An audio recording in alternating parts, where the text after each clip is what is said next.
Previously on Expedition Untold. You, Imtiro, and I were in the story of the Maleficent Seven. I got a little out of control, and I healed Tenenbaum and brought him back up afterward, but everyone in town was so desperate for my help. It was really overwhelming. So we went through the portal to move on, and where was I? Welcome back to the Talltale Tavern, the monthly one-shot adventure TTRPG podcast. I am your tavern master and host, Kyle, and we are here for Chapter 11 of Expedition Untold and the continuation of Namby's story. Joining me at the bar tonight, recovering show choir kid, current school psychologist, and aspiring magical girl, it's Brooke. Welcome back, Brooke. Thank you. That was my very best Michael Caine You have impression. to go my cocaine. I know. My cocaine. Well, you have first, to say so I kind of set you up to fail there.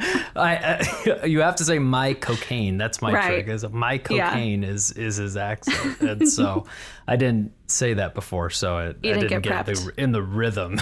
But Yeah. welcome. It's just you and me here at the bar. Yep. Just chilling, ready to play some D&D. How you feeling tonight? Totally chill and normal and calm. My heart is at a regular slow rhythm that's healthy. Yeah. Okay, great. Excellent. Well, let's reopen the book. Turn to chapter 11 and continue the story of Expedition Untold. Roll the intro.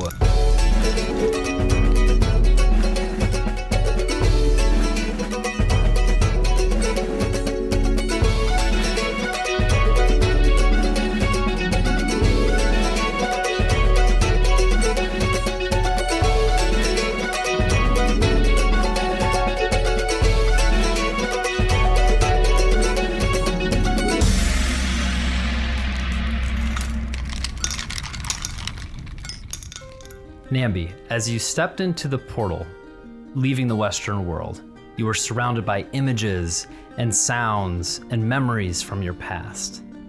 And then suddenly, you had a new memory.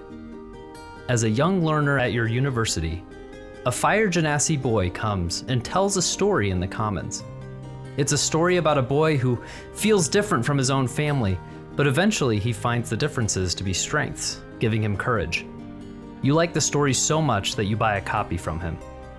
A few years later, a research opportunity comes up through the university to go with a group of students to a faraway land. It's an opportunity only given to promising students, which your professor believes you to be. Before you had said no, not feeling like you were worthy of such an honor, but now you remember the story the boy told, and that gives you strength. You say yes, and go on the trip, putting you on a new path. One that doesn't include settling for a clerical job in Daggerford, or going to the Talltale Tavern after a hard day at work, or signing up to join the Talltale Tavern Book Club. The university has recently found a map that details the location of a previously unknown ancient Temple of Soul, and the university has selected 3 special students to go on an excursion to the temple to cleanse it. For protection, a well-known faction called the Bone Guard will be escorting you and clearing out any threats. You traveled very far north up to the Cold Wood with your professor Dr. Benshire and 2 other students, a human boy named Clyde and an elf girl named Laurel. Upon arrival to the woods, you met a member of the Bone Guard, an orc named Navrog, who informs you that the rest of the guard are waiting nearby the temple. You travel through the woods on a path that you can tell has been cleared by wide sweeps of a massive weapon. Navrog leads the way, a very muscular light green orc with 2 massive tusks on his bottom jaw. He wears the uniform of the Bone Guard, brown leather armor adorned with carved bones. He holds a sharpened bone sword with runes etched in the blade. Dr. Benshire looks down at a map in his hands. Should be just ahead. I gave the location to the Bone Guard beforehand so they could assess the area to make sure it's safe. Clyde, the human boy, is visibly shivering. I don't care if it's safe, I just hope that it's warm. Couldn't we have brought a druid or someone who could make fire? Laurel, the elf girl with long blonde hair, says, You really think an ancient temple that nobody has been to in like hundreds of years is gonna be warm?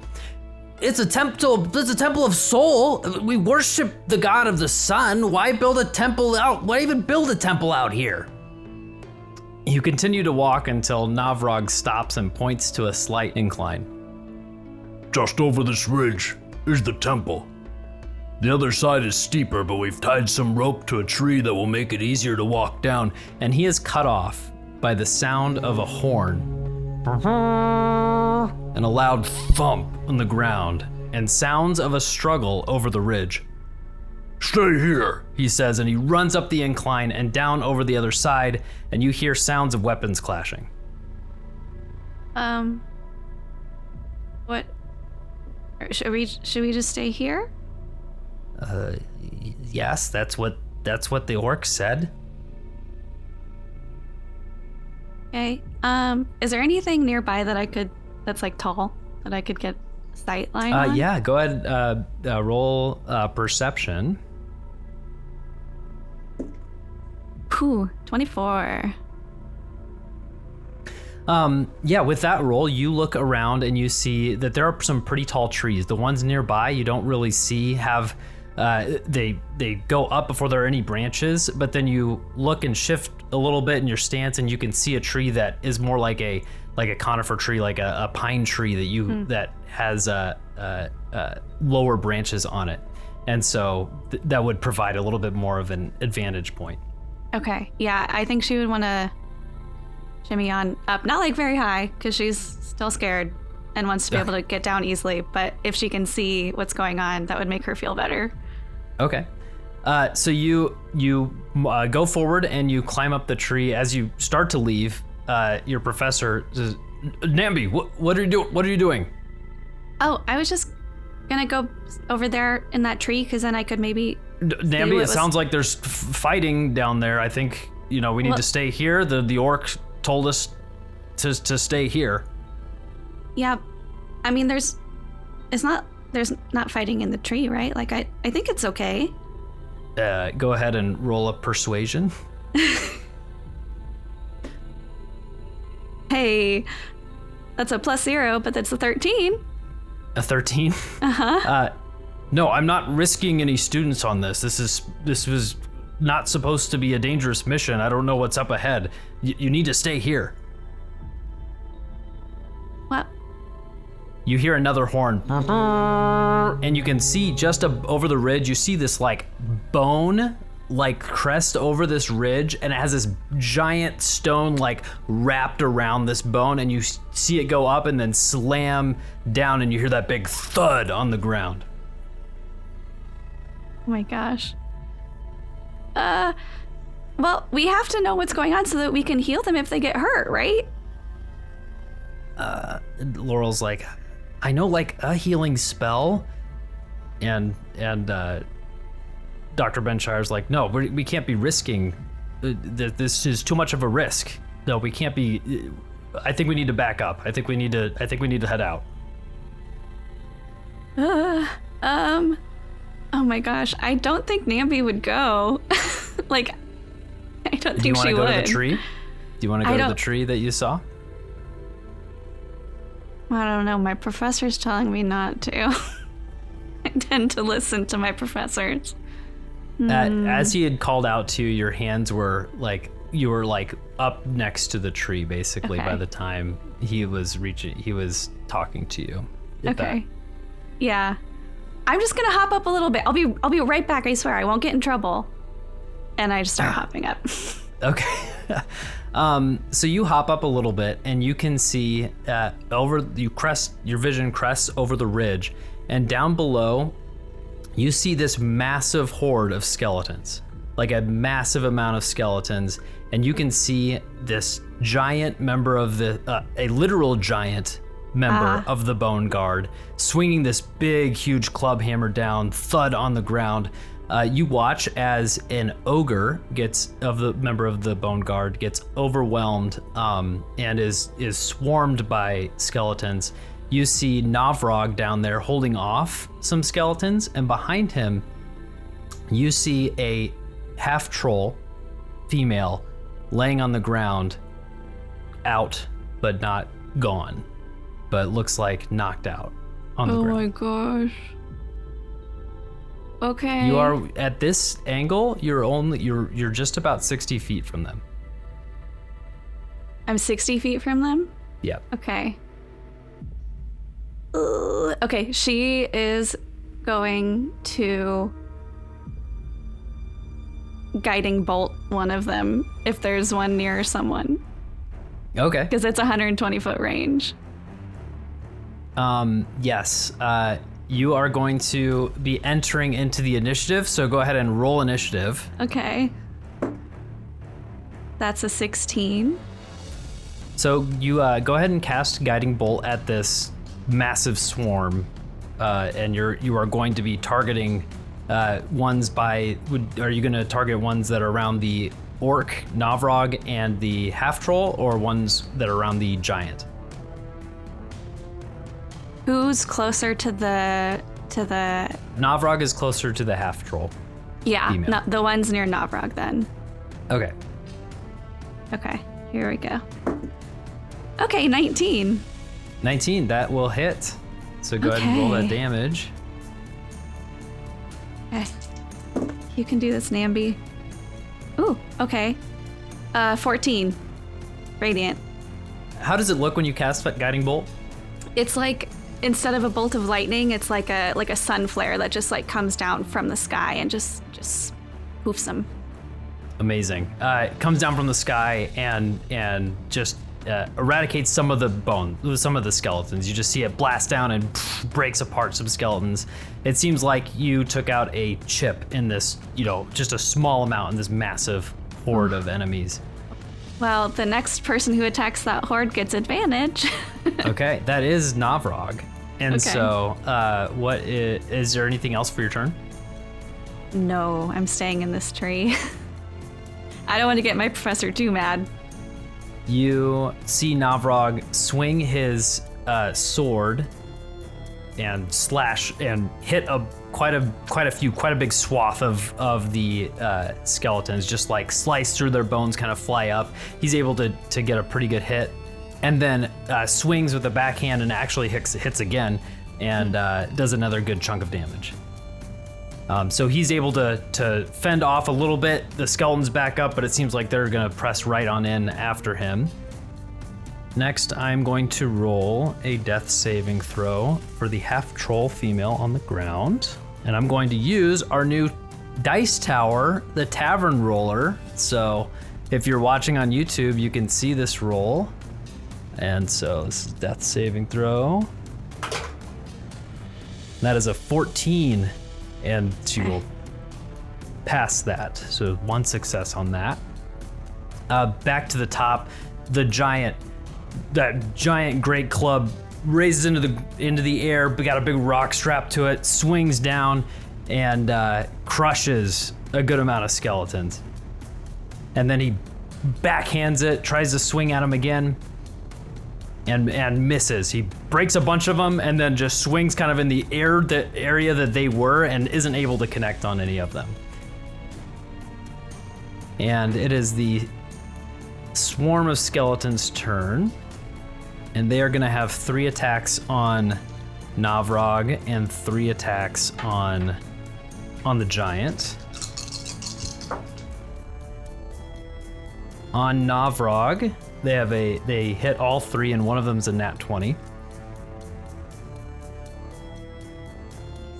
And you see this horde of skeletons just dive in on him and slash and hit him and just start to annihilate Navrog as he takes 42 points of piercing damage. Dang. Okay. The skeletons around the giant are going to move in, and they're going to have 3 attacks. And they are going to hit with all 3, again with a nat 20 as one of them. For a total of 35 damage. As you see these skeletons trying to climb up on this giant and stab into him. And that is their turn. You are up. Okay. Oh my gosh. what does it look like if I move up 30 feet? How close? Like, am I putting myself like directly in harm's way at that point? Like out of the so trees? they are backed up against the ridge. You don't see that Okay. there are skeletons behind them, so that you can get up to them. Okay.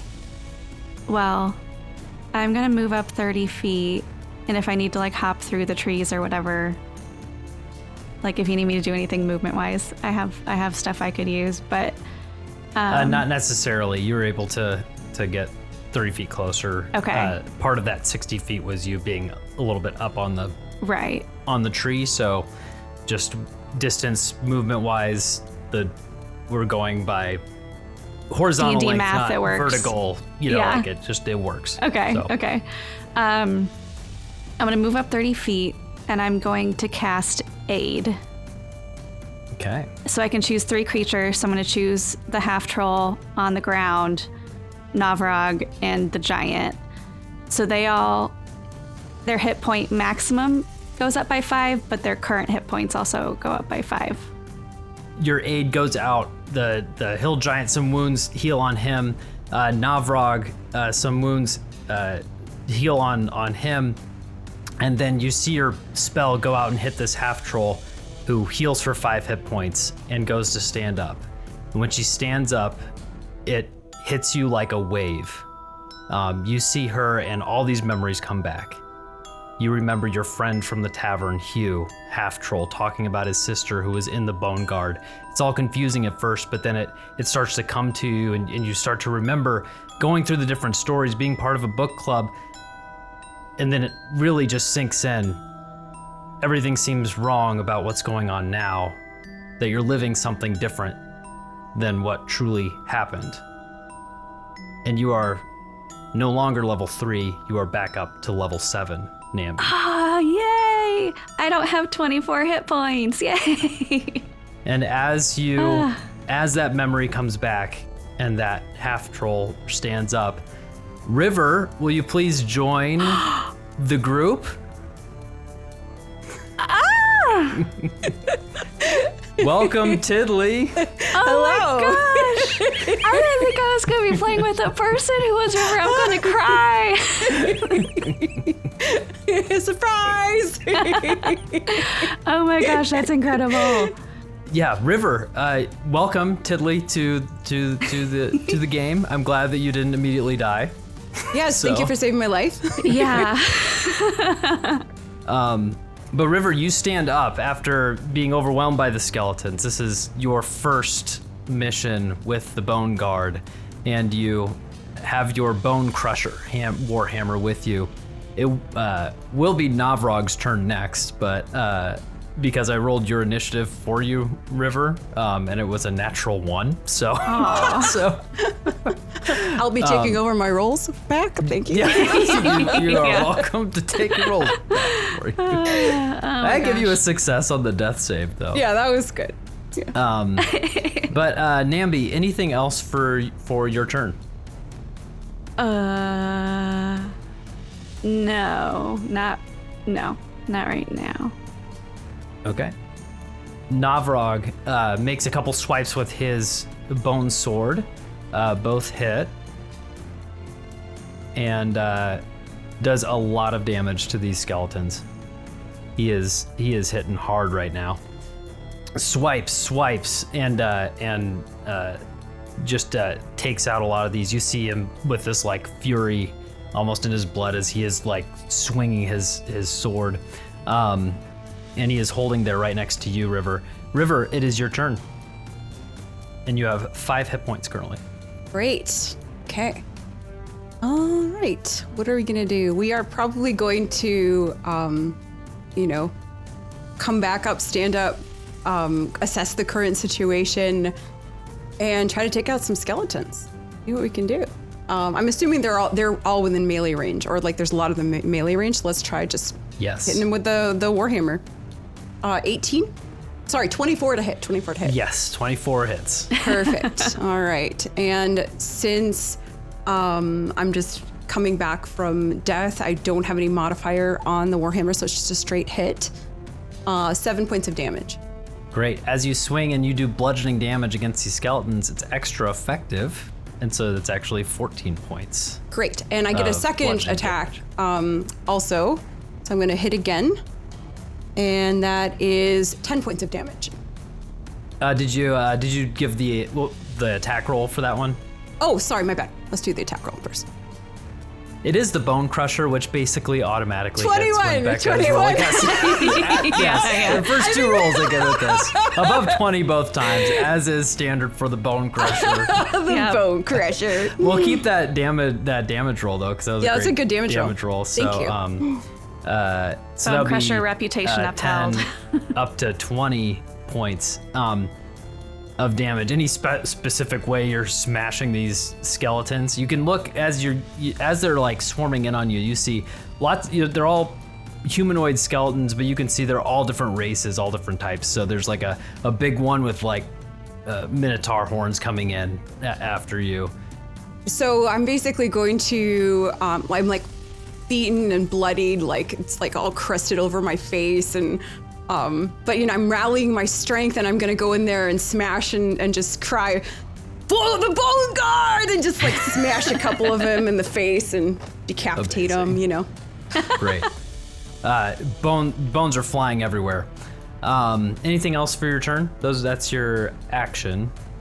Yeah, I don't think I can do any bonus actions based on my HP. No, I'm good. I'm gonna probably just stay where I am, because if I'm in melee range, I don't want to provoke opportunity attacks. So. Okay. The giant, you know him as Thirder, takes his giant hammer up, his giant great club, and just smashes down with it again, trying to get some more of these skeletons. Hits again. Hits for 17 points of damage, which is increased to 34. Hits once and then gets a natural one on his second one. So he just smashes down and gets a ton of them, and then just gets a little bit confused, you can see, as he's trying to make another attack and misses. It is the skeleton's turn. The first one is going to be a 20 to hit for you, River. That hits. You'll take 11 points of damage. I'm down again. It hits you for 11 points of damage. You do have the regeneration feature of the half troll, which you could activate. It won't save you because it only does 1d4. 1d4 at this point. Yeah. But it does work while you're downed. So if you got to your next turn, it would give you some HP to like bring you back up if you wanted to activate it now. Okay. Sure, let's do that. Would that just be a waste of it, though? Do you want to save it for when it comes back around to She her? can, the only benefit is once her turn comes back up, it will give her HP to bring her back up. I didn't Yeah, understand. So you do it now, Yeah. and then it brings you up on your turn. Yeah, Okay. so I basically you get 1d4 immediately, and then you get it every turn based on your constitution modifier. Since my constitution modifier is 1, I get 1d4 next turn also, which would bring me back to life, essentially, Okay. right? Yeah. Yeah. Okay, So, let's do that. I don't think it matters like Okay. what I roll, Cool. right? But yes, you get Negligible. hit. A couple skeletons come in and they just swipe at you, and you activate your regeneration ability with as a half troll, but it's not enough, and you fall unconscious again. I'm down, yeah. And that was one of their attacks. It will use the other two against Navrog, and hit for one of them, and rolled 6 points of damage on Navrog, as he is able to a little bit dodge out of the way, and they rolled 2 1s on their dice rolls. So the other 3 attacks they're going to use on Thirder, and they will hit with all 3. Is that the giant? Yep, the giant. And he takes 31 points of damage. He is looking bad. There are skeletons climbing on top of him, stabbing into him. He looks overwhelmed. He's trying to swing. He is looking like he's not gonna make it super long. but yeah, that's their turn. Namby, you're up. Right now you can see Thirder the Giant getting overwhelmed. Navrog, he's looking bloodied, almost bloodied. And River is down. And you are looking at this absolute horde of undead skeletons just charging forward with their swords. Cool. This is fine. Oh my gosh, what do I do? I'm going to go up to River and cast a 3rd level Cure Wounds. Okay. 0. 3d8. With the +4 then, that's 18. Okay. That's still not going to keep you through a full round necessarily, but... It's We'll better see. than none. So you jump down and are right next to her. Suddenly, River, there's a small bunny girl, small Harengon girl. And she just says, by the power of soul, when she touches you. So cute. Oh my gosh. Anything else for your turn?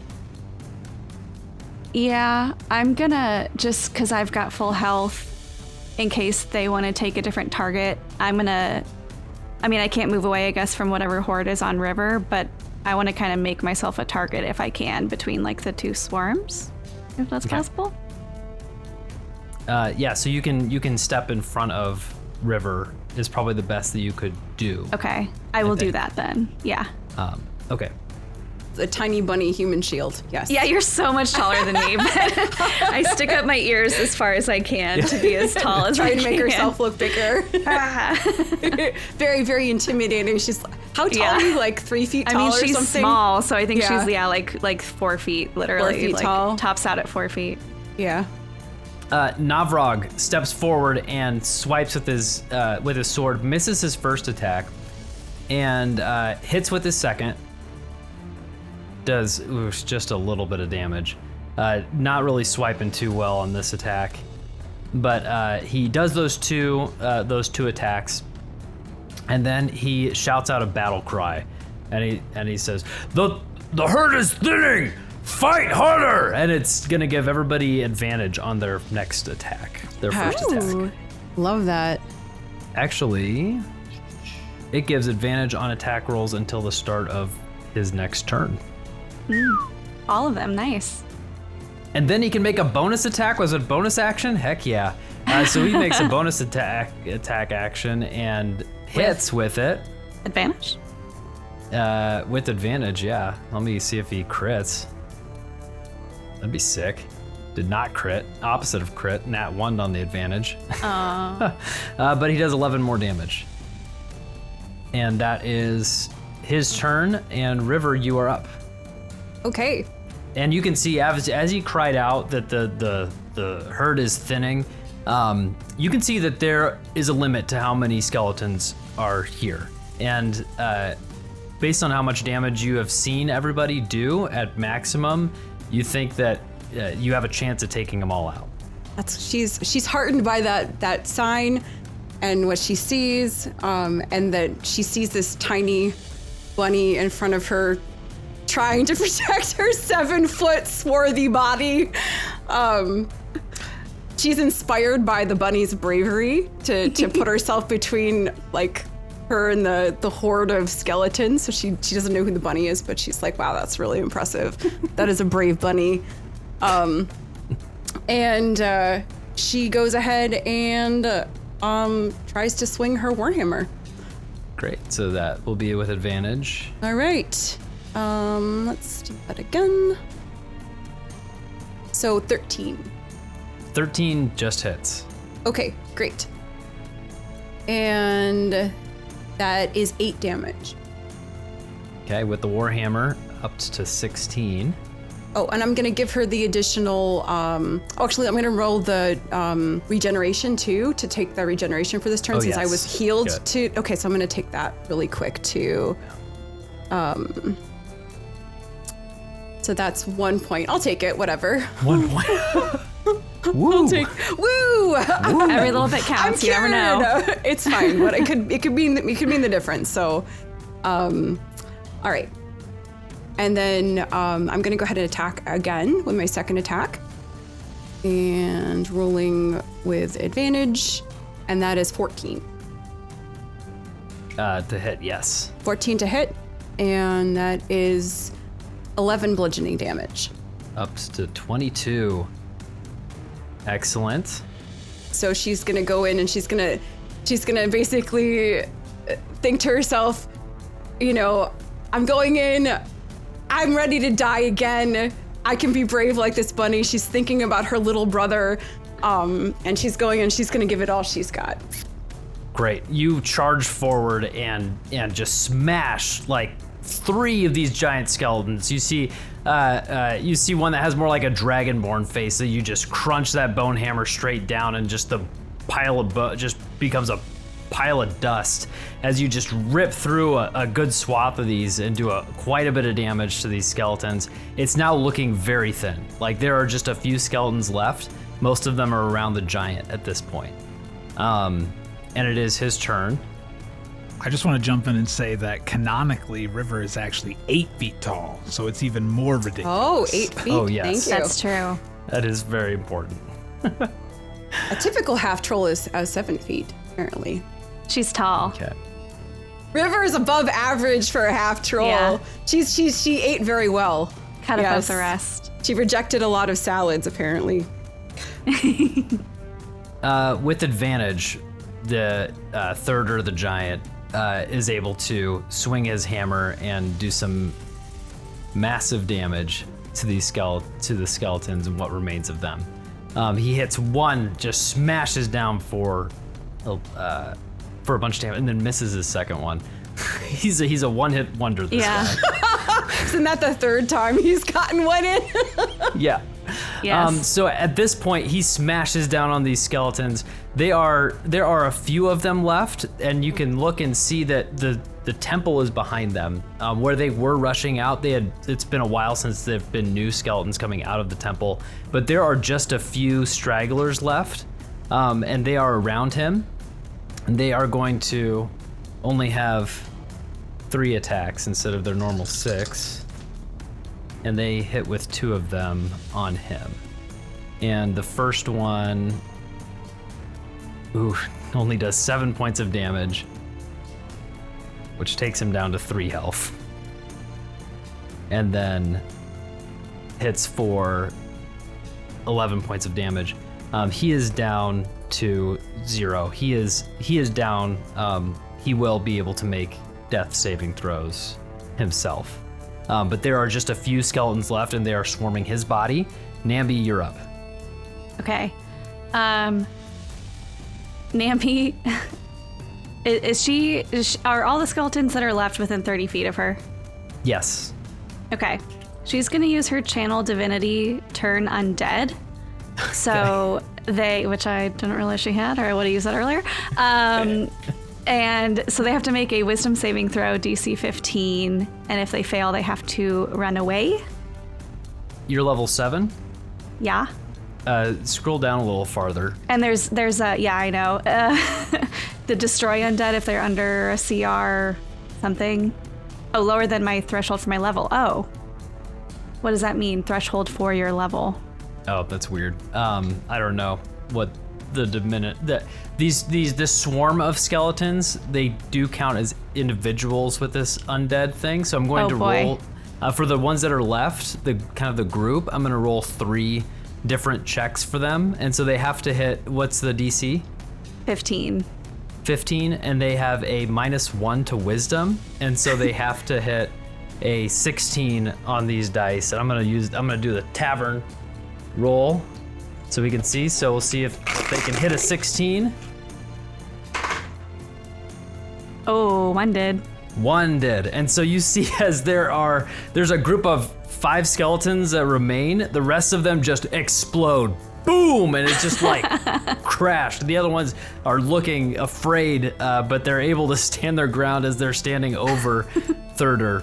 But the rest of them, the skeletons just turned to dust and are gone, exploded. It is still your turn. Anything else? Anything else for your turn? Is it just the one giant that's down? Yep. Okay. He is down. There is an ogre that was swarmed that you initially saw, and as you would have come into that battle, you would have seen that this ogre member was annihilated. He is dead on the ground, and you would have seen that when you came in, that there was no hope for the ogre by the time you were able to make it in for him. Okay. So you were doing the death saving rolls for that one, Kyle? And hitting those ones? He was like you did for me? swarmed. Yeah, he was attacked 3 times as he went down, and that would have, yeah. But Navrog is still up? Navrog is still up, and he's looking okay. Okay. That, that'll be it. Okay. Navrog runs over, and he's going to see if he can take out these skeletons, and he absolutely can. And he just takes out the sword, and there's just a couple skeletons that are just standing. They kind of pause at the rest of their group getting exploded, and he comes in and just swipes and cleans them off the body of the giant, like they're, pests, like they're bugs, like beetles on a cattle or something. I don't know, what a strange analogy, but that's what I came up with. as he swipes and just destroys the rest of these skeletons, and everything is quiet, and Thurder is still out. Will be out of initiative. He'll make 1 death saving throw, and he will succeed on that real quick, but we are out of initiative. Okay. We can go over and help Thurder. Yes. Yeah. Okay. I will go over and give him a first level cure wounds. Okay. Sure. Oh, well, that's a 1 on the die, so he gets 5 health. Love to see it. 5 health. Great. Yeah. And he opens his eyes and stands up and stands tall, very tall. He's like 15 feet tall. He's got the big leather armor on, and he's got all these bones, like some larger bones, but just tons of like small femur bones, like to make his armor actually like work for his giant size. But he stands up and looks down and Thank you, little one. You're welcome. Do I come up to like his knee? Like I'm like so tiny compared to him. You're like real tiny. Yeah, so it's like you come up to his knee. Yeah. He's not the tallest of giants that there is, but he is still a very tall individual of this bone guard. And you see Navrog just trying to catch his breath, and you hear over the top of the ridge, Namby, that was reckless of you. This whole thing, this whole excursion is canceled. All right, I'm taking you home. We're going home. This was not meant to be dangerous. Of course, we hired the bone guard. This is a disaster. And Professor Benshire, Dr. Benshire is just looks so flustered. Namby, come on up. We're going back. Okay, well, don't you want to talk to them first? Like, they might have information about what else is here, and if this is the most dangerous thing here, and then if it is, we've already fought it, so what's the difference? I roll a persuasion. That's a 4. I'm sure there's more to know here, but right now I'm not comfortable with having students here. The last thing we want is a student to die on this excursion. We don't get to do these things very often, and if this is what we're going to go up against, I'm sorry. We're gonna have to go. We're gonna have to go back home. Come on up. Let's go. Let's leave. And you see Clyde and Laurel walking away. She does not join them. You're an adult. You can make your choice. I mean, they would have died without my help, and I don't want them to die. That's not what Soul would want. It's the true heart of the cleric. But I have to look at your safety too, and the others. But like I said, you're an adult. You're free to make your own choice. But we'll be heading out. Okay. It's probably the right choice. I mean, this seems pretty dangerous for students. And they head out. Hi. Wow. That's a really cool weapon you have there.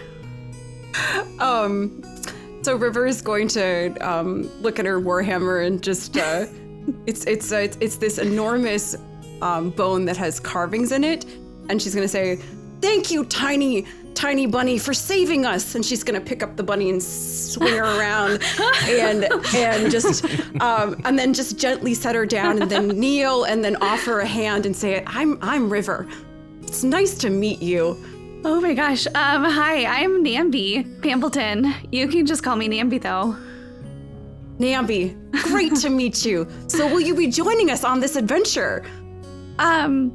What are we doing? Are you guys doing the temple thing even without him? Yes, we've been already paid to help cleanse this temple of souls. So I have no particular expertise in the ways of cleansing. So we have need of you if you would want to join us. We already have the coin. So I'm not one to shirk responsibility in my tasks. I am prepared to press on into danger. I've already died twice today. I'm prepared to die again. Oh, wow. You're so brave. That's awesome. No, you are. I saw you putting your tiny bunny body against the hordes of skeletons. You're my hero. So nice to meet you. Yes. It's nice to meet you, but you should take care of yourself too, and maybe don't put yourself in such danger.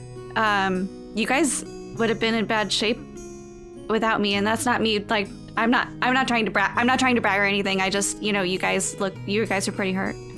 No, thank you again for saving our lives, all of us. I mean, we are strong, we are trained, but we were overcome, and I don't know what alternate timeline would have unfolded had you not come to our rescue. So we are forever in your debt. Oh, okay. Thank you. little one. Yeah. And That's Navrog. It seems your companions were less brave than you. However, I am all this fighting, it makes River very hungry. And I feel like before we plunge into the depths of this skeleton-infested temple, that we should perhaps find some sustenance and a warm fire, and regenerate our willingness to plunge the depths. Yeah, that sounds like a good idea. I need a rest. As do I. I'm strong, but not that strong. And so this will count as a short rest for you guys. Perfect. Right here. Awesome. You see Navrog walk over to the dead ogre on the ground, and an ogre is like it's kind of like a in-between size. So an orc, he's like medium size. An ogre is gonna be large size. So it's like a bigger, almost like just like a bigger, thicker version of an orc. But he's going to sit down and pay respects to him. Thank you, Krundurg, for your service. And he takes his weapon, his big hammer that he has, and kind of sets it aside. Looks like he's planning to bring it home with him, and kind of puts it down by his pack. As you guys are making a fire and doing what you would like to do for your short rest. Cool. I would say to everybody, if you guys are still feeling kind of hurt after we rest up, I can spend some time praying, and that can kind of help us before we get going to maybe, heal us up all the way, hopefully, before we go. I'm Namby Pambleton, she says to the other people. The giant just Healing? Yeah. Like, when you get hit and then Good. yeah. Okay, you got it. Okay, so I didn't take any damage, so I'm gonna get some spell slots back with whatever that channel divinity thing is, I forget. Harness divine power, but otherwise. Do you have 2 uses of that? I think you do. I'm just gonna use one to get a 2nd level spell back. because I only get 2 per long rest. So I'll see if I need another Oh, right, one. but you used one channel divinity. Yeah, and the channel divinity come back on a short rest, so I'm going to do that at the Oh, beginning right. Gotcha. and then short I rest see. to get the channel divinity back. Cool. Anything else that you would like to do before going into this temple? As you're sitting there looking at the temple, you can see this is a old temple. Lots of overgrown moss. It is in the side of a ravine. The ravine that may not have existed when this was even built. Just massive. There's like a rock slide that looks like a part of this like dirt had like shifted into the side of the temple. It's still very cold. It's still very cold out. There's lots of snow around. We're pretty far north, but the entrance looks open, and you haven't seen any more skeletons come out of it. Okay. Just a quick side note, just in case, Tiddly, your maximum hit points is still up by 5 because that lasts 8 hours. Wonderful. That's really helpful. So, Thank you. I guess Namby would just ask, like, you guys know what's going on in the temple? Like, should I prepare anything specific before we go in?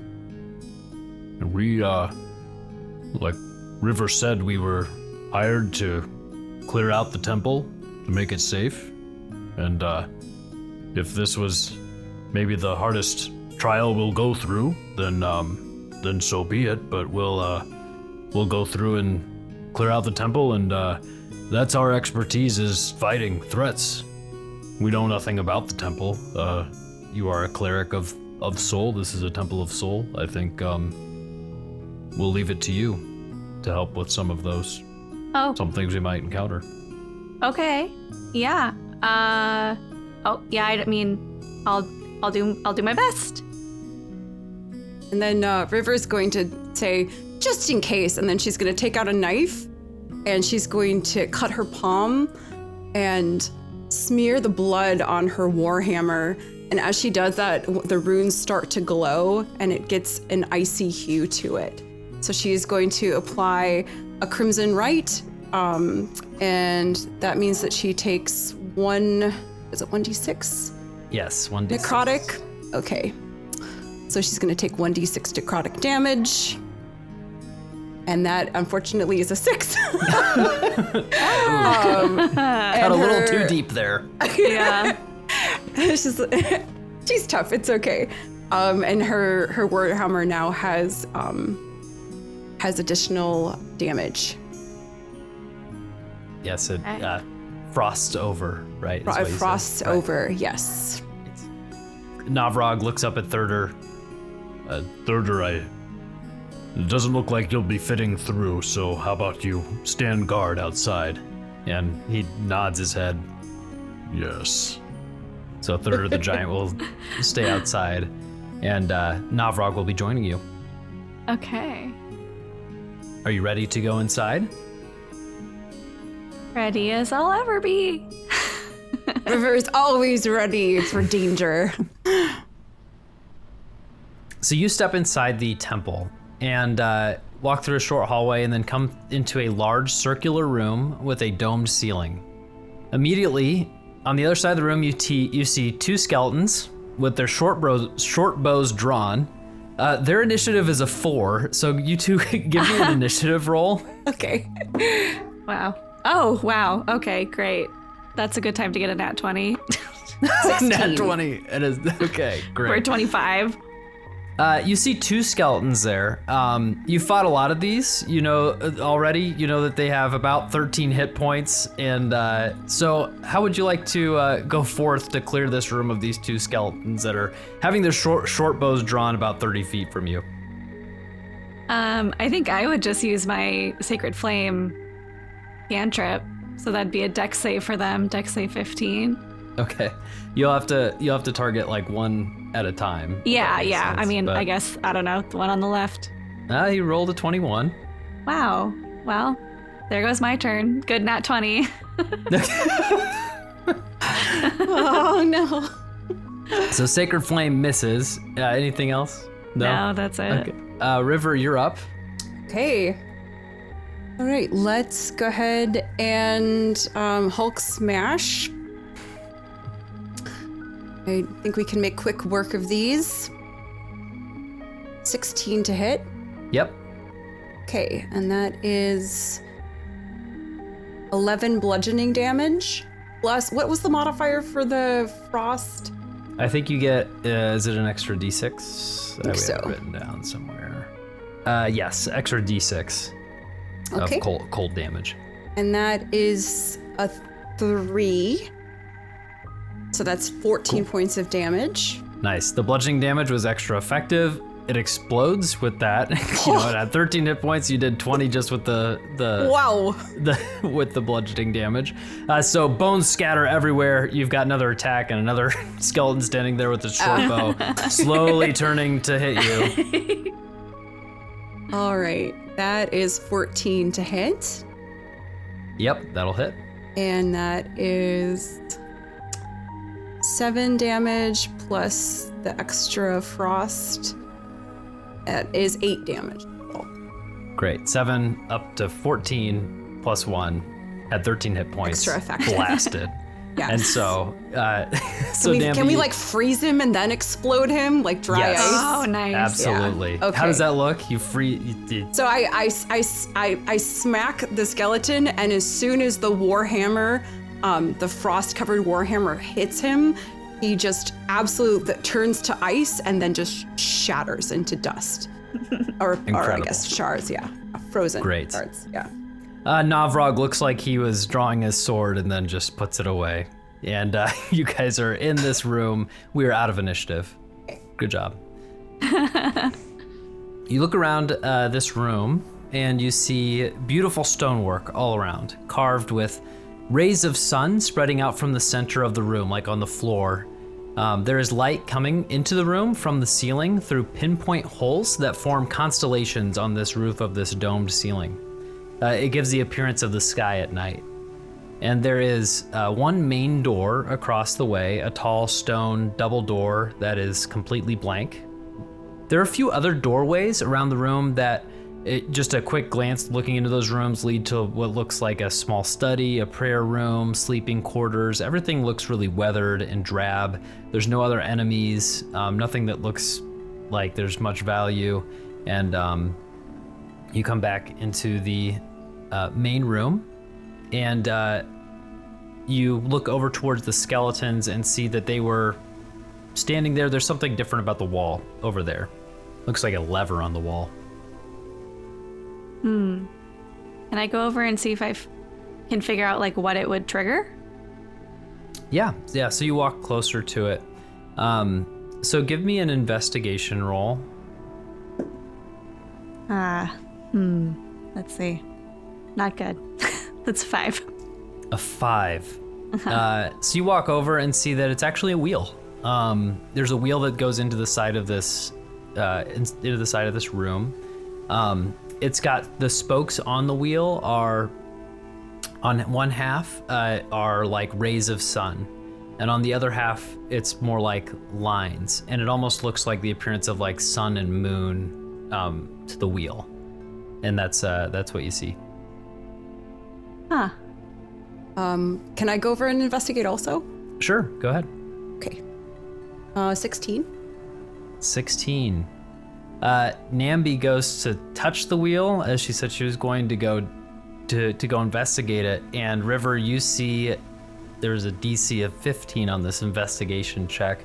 A glyph kind of light up that's getting closer, that's getting brighter as her hand is getting closer to touch it. I'm gonna say, wait, don't touch that. Okay. Do you see that? And then she's gonna point at the glyph. Oh, I totally missed that. Wow. You're like strong and smart. Yes, but I never make good choices somehow. Well, how do we go about cleansing this temple? I mean, what do we think that glyph does?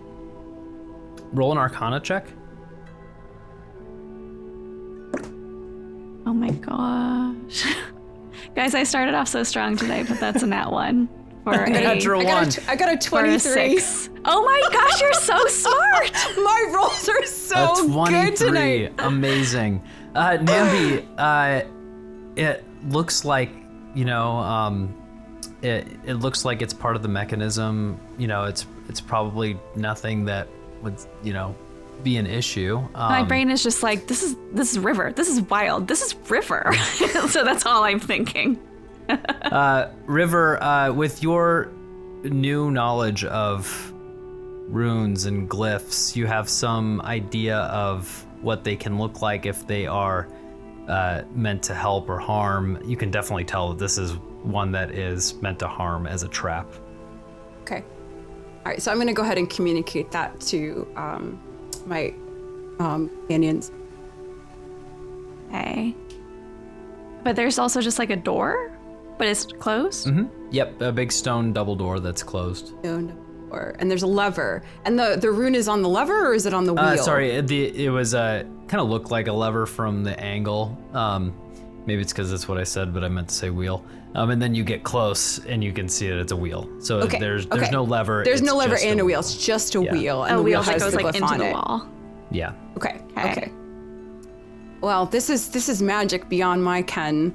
I mean, perhaps it's dangerous to touch. I mean, I'm not afraid of danger. However, I'm not sure that this is the type of danger I'm familiar with. However, I mean, I can try. I'm gonna try to brute force the doors. I'm gonna want to try to make progress somehow. So Yeah. I'm gonna go and like shove my 8-foot body against them. Cool. Yeah. Give us an athletics check. Okay, that's a 25.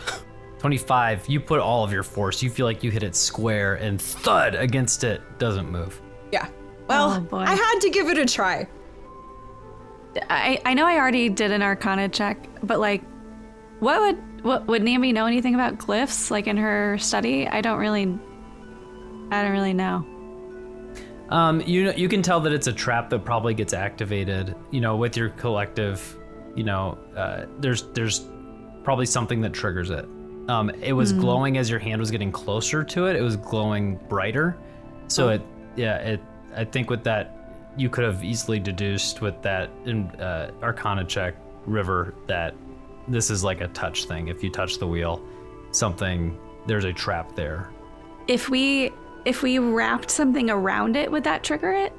Like a rope or a cloth or something? You can Certainly try. Should we try? We probably have rope, right? We're in a D&D campaign. We have rope. We have so much rope. So much rope. All right. I actually let's don't see. think I have rope. Let's see what I can do. I have a blanket. I mean, I have a bedroll. I have 50 feet of hempen rope. Do you want to do So- like stand like 10 feet away and try and do like a to like hook it over and then like pull? Sure. Is it something the surface that we can hook on-to? Yeah, I guess in my brain It's I like assume this- there were like ship wheel type things. Yeah, they're like ship wheel spokes. And so go ahead and try that if you would like to. So I'm gonna wrap the rope around my hand, find a rock in this something or a stone, attach it to the end of it, and then just swing around, try to lasso it. Try to lasso it from 10 feet away, maybe not too far away. Okay, great. This will be a DC 18 to hit. Okay. And so go ahead of a dexterity. Yeah, just a dexterity sleight of hand. We could call it a sleight of hand. Sleight of hand. That's I'm a 16. standing like Dang it. farther away. So you sling it. It does hit the wheel. Nothing happens. And it falls to the ground.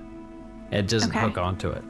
So you're welcome to continue to try it to see if you can get the 18 as we're standing there. So go ahead and give us some more sleight of hand checks. I'm gonna keep rolling. My rolls are so bad now. That's a 15, that's a 4, that's a 14, that's 3 tries. Everyone, you hear the sigh of Novrog. Do you want me Maybe to he try? has better. Maybe he's better. Oh God, I keep on missing. I'm just like so frustrated. That's I'm a 14, right? 14. Yeah. That's 4 tries. That's a 12. Oh my gosh. I'm getting Knobrock sits down. Oh, that was almost a 20, but it's a 7. That one was close. It loops around and you feel like you have it and you pull too tight and it just flops out. Oh, and it just off. flops off. I can get this.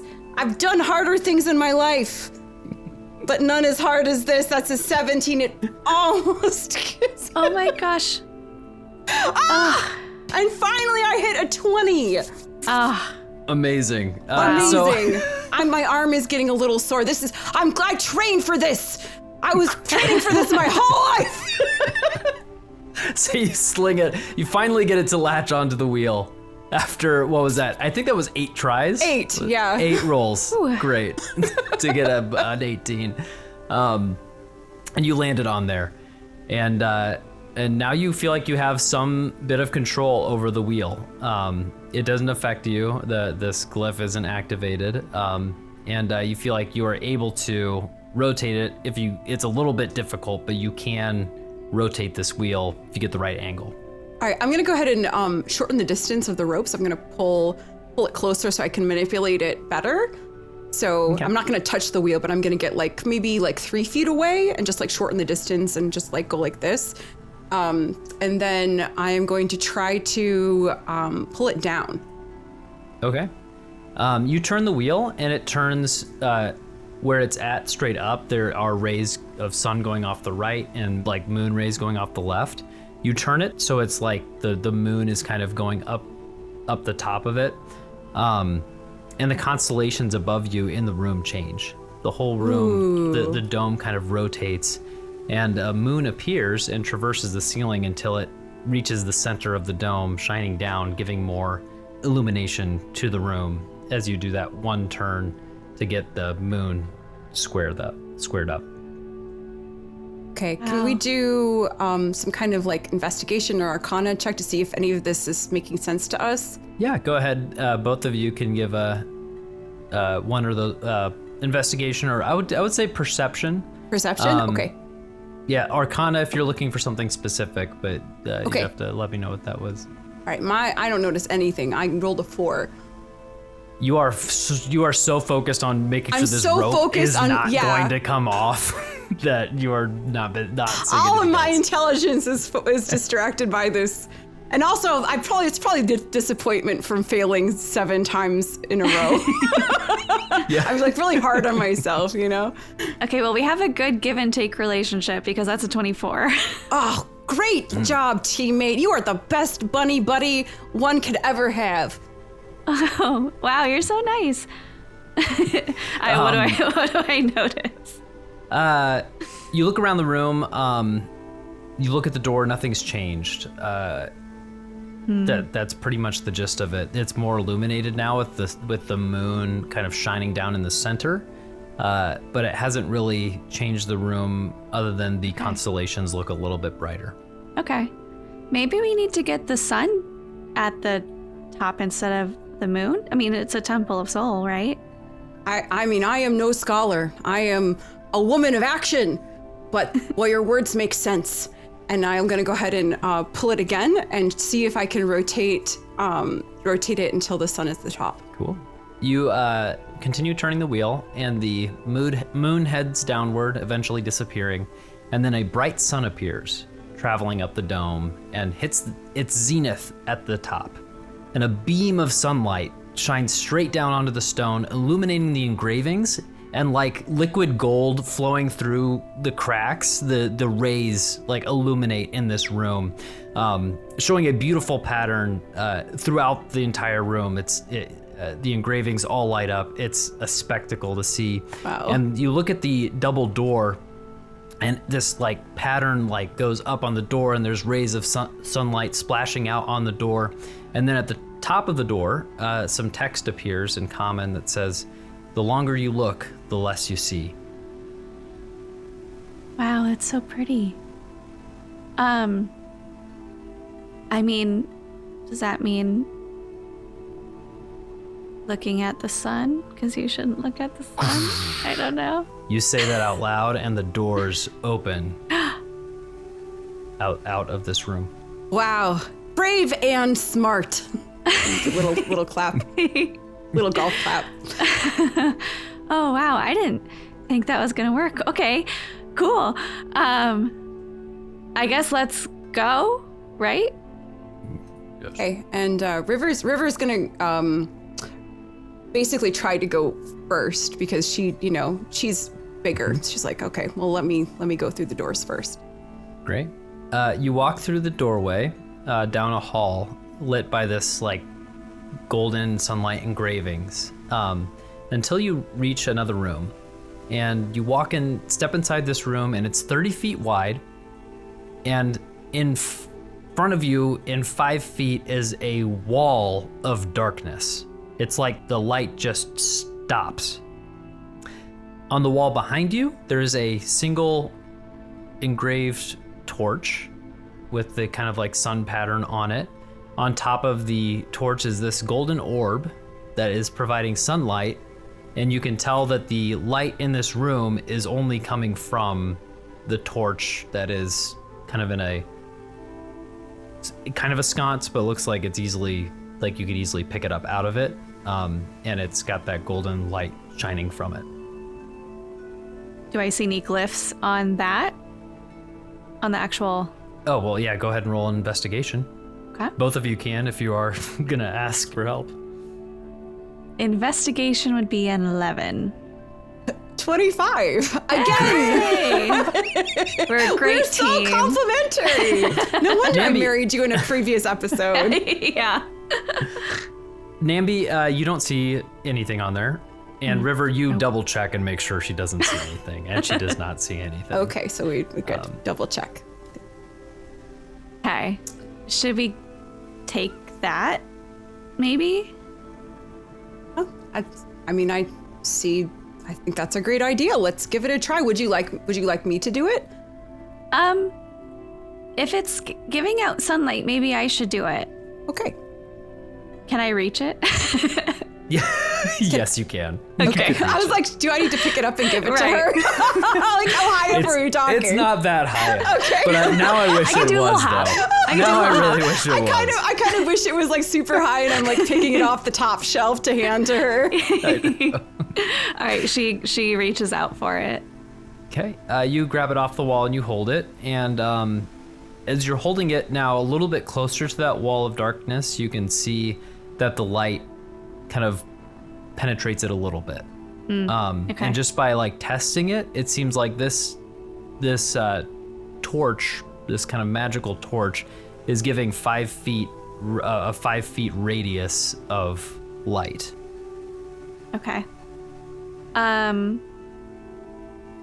want to take out also a candle that I have and just use the light cantrip on it and see if it has the same effect. Okay.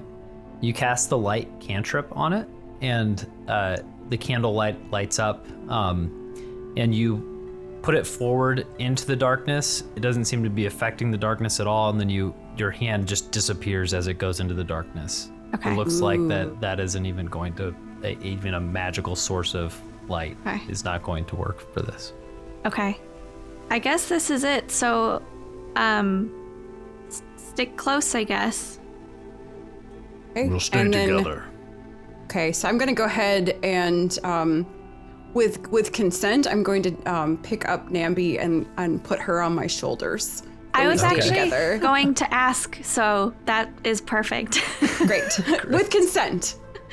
Consent is given. Okay, so we're gonna go ahead and, Namby, yeah, you get on top of River's shoulders, and that just Yeah. reminds you of someone else. Oh, this is so weird. You step forward, the three of you, keeping close into the darkness, and the 5-foot wall of light creates this kind of circular orb of light around you, and you step inside and are fully enveloped by the darkness. You look down on the floor, it's like stone tiles on the floor, and you cautiously step forward in the direction that you feel like is the correct direction. The stone tiles have lines on them, so you feel pretty good about going in a straight line. But you pace forward a little bit, 5 feet, 10 feet, 15 feet, and then suddenly 3 radiant forms made of light appear around you in the darkness. You can see them, they're maybe 15 feet away, and then they slowly start to approach. When you say radiant forms, just like It's like humanoid creatures that are like glowing? humanoid forms that are just made of light. Oh. Very cool. They slowly approach you, and Namby, you're holding the torch, and you can see the torch starts to light up, and there are words that appear on the torch. The 3 figures jump forward, raise their arms, and swing to strike at all of you. Everyone roll initiative. Oh. Oh boy. 17 for River. 17. Okay, Namby, what'd you get? 11. So these radiant forms jump forward, and they are going to strike. Each one's going to attack one of you, and so first one on Namby, that is a 16 to hit. No. Second one on to River is a 19 to hit. Hits. River, you take 10 points of radiant damage. And third one onto Navrog is going to hit Navrog for 10 points of damage, of radiant damage. And so you see as these, radiant forms of lights appeared spectral and kind of wonderful at first, move slowly forward toward you and then leap out at you and slash at you and hit you with this radiant damage. That is their turn. River, you're up. Okay, so I'm going to go up to the closest one and try to attack it with my frosty warhammer. Okay. And that is an 18. 18 will hit. Okay, great. And that's going to be 9 bludgeoning damage. And then that is going to be an additional 4 frost damage on that attack. Okay. So 13 damage. You swing with that hit, and you hit something solid. You hit a little bit of solid with it, but it's like your warhammer like goes through it. The bone crusher just kind of goes through it. You see that some of that cold damage goes into this radiant form. It did take damage from that. Okay, let's try it again. Okay, 19. Okay. Yes. Okay, and that is 7 bludgeoning and 6 points of frost damage. 7 and 6. 7 and 6, yes. You swing at it, you hit it with that bludgeoning damage, and some of that light goes away, and then the frost just goes up and takes away the rest of the radiant light. And that one is gone. Okay, great. And then with my bonus action, I looked it up. So consuming the mutagens is a bonus action. So I'm going to consume one of my mutagens. So I'm going to pull a small vial out of my pack, uncork it. It's going to have a strange smell and a kind of like, a weird mist coming from it. So it's very odd. And I'm going to consume let's do vermilion. And so you consume that, and it burns going down. And Right. you gain an additional use of your Blood Maledict feature. You haven't used that one yet, but I have not. However, you have disadvantage on death saving throws. Correct. With that. Correct. As you feel the poison kind of, not poison, but the mutagen, the very potent mutagen kind of invigorate your body. Great. Anything else? That's it. All right. Namby, you're up. Okay. Do I know what the heck just happened? Do I know what that is? With the mutagen? No, you just saw River just take out a vial and consume it, and looks like it invigorated her a little bit, but kind of affected her. She looks stronger, but kind of just like when she took the knife in her hand to cause some damage to get a buff, that seemed like that's what happened again. Okay. Okay, and then looking back at these radiant beings, I mean, do they look like my radiant strikes of damage? Like, do I get the, like, thought that, like, if I attack them with radiant damage, it's not going to do anything? You could roll Arcana for that. But, Okay. I mean, yeah, you could roll I mean, I know I Arcana might for just have to do it and see, but, like, well, that's 10. that. You're not sure. Yeah. They're, like, right there, though, right? Because I'm still on River's shoulders. Yep, you're still on River's shoulders. Okay. I'm just going to reach out and try and touch one and do inflict wounds. Okay. Does it do a save or anything? Or is Nope, it's... Oh, sorry, I have to roll to attack, duh. Blech. Okay. Or sorry, no. I'm so sorry. I'm messing everything up. It is a save. It's a con save 15. Okay. Rolled a 5. A 5. Oh, Excuse me. okay. a Well, then 5. it takes 14 necrotic damage. Okay. Almost takes it out completely. You do that, you reach out and touch it, and it just starts to, this like black necrotic,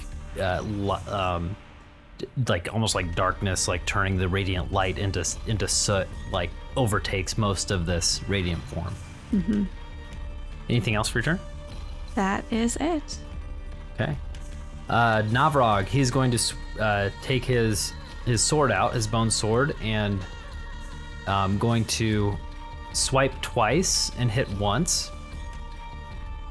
As he does that, you see right before he does that, a rune is invoked on his sword, and he kind of slices his hand a little bit, and you can see his sword becomes cold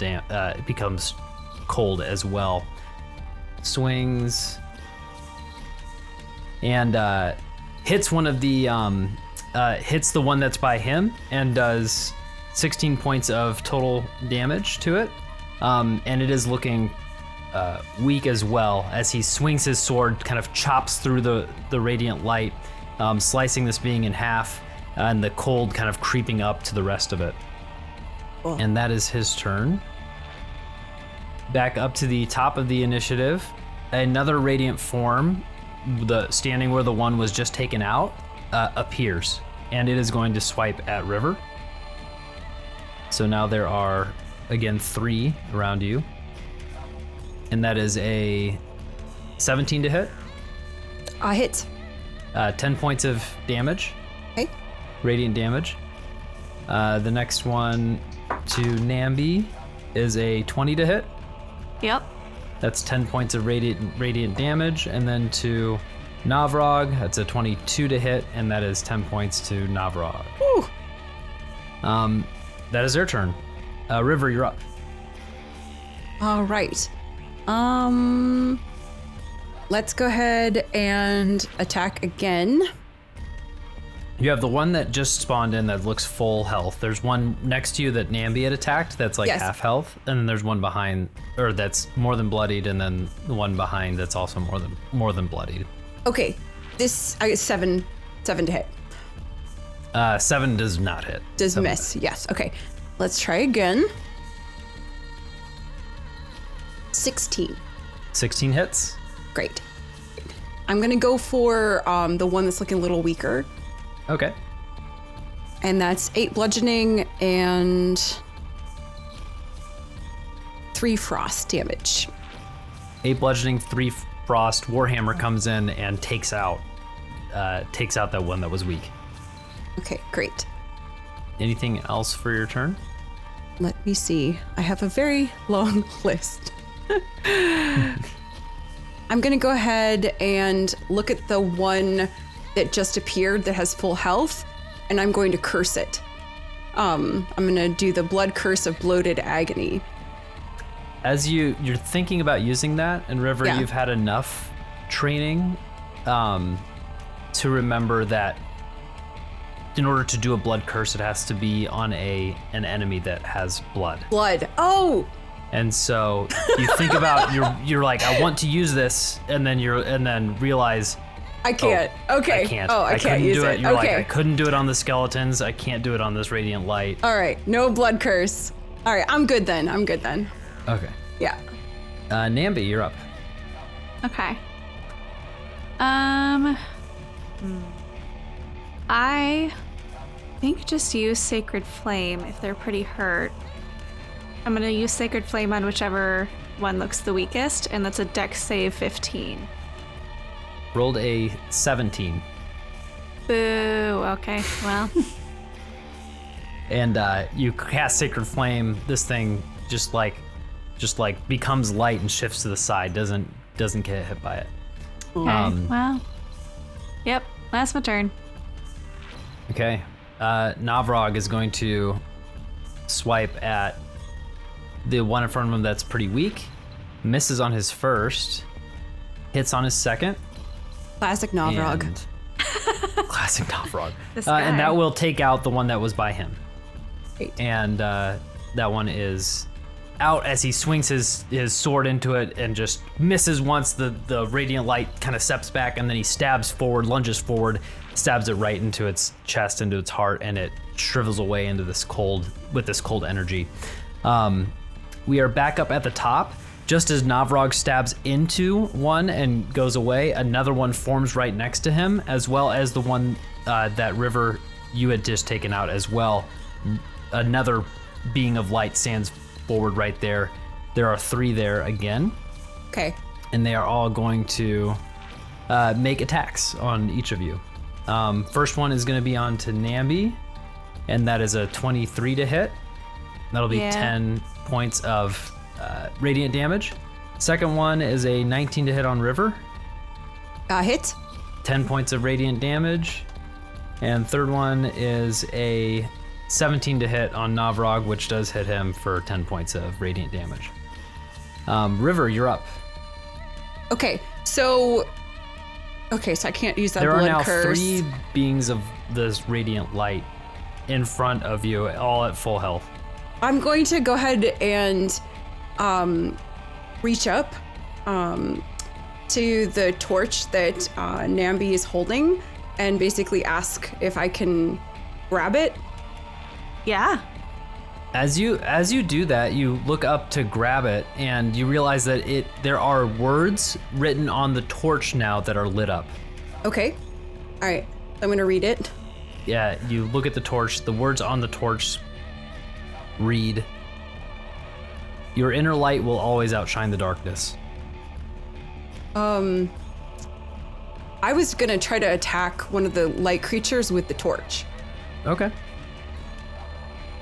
And so I'm going to basically like hold the warhammer in one hand and then hold the torch in the other hand and try to attack with the torch. Okay, I don't know what go that ahead. would look like.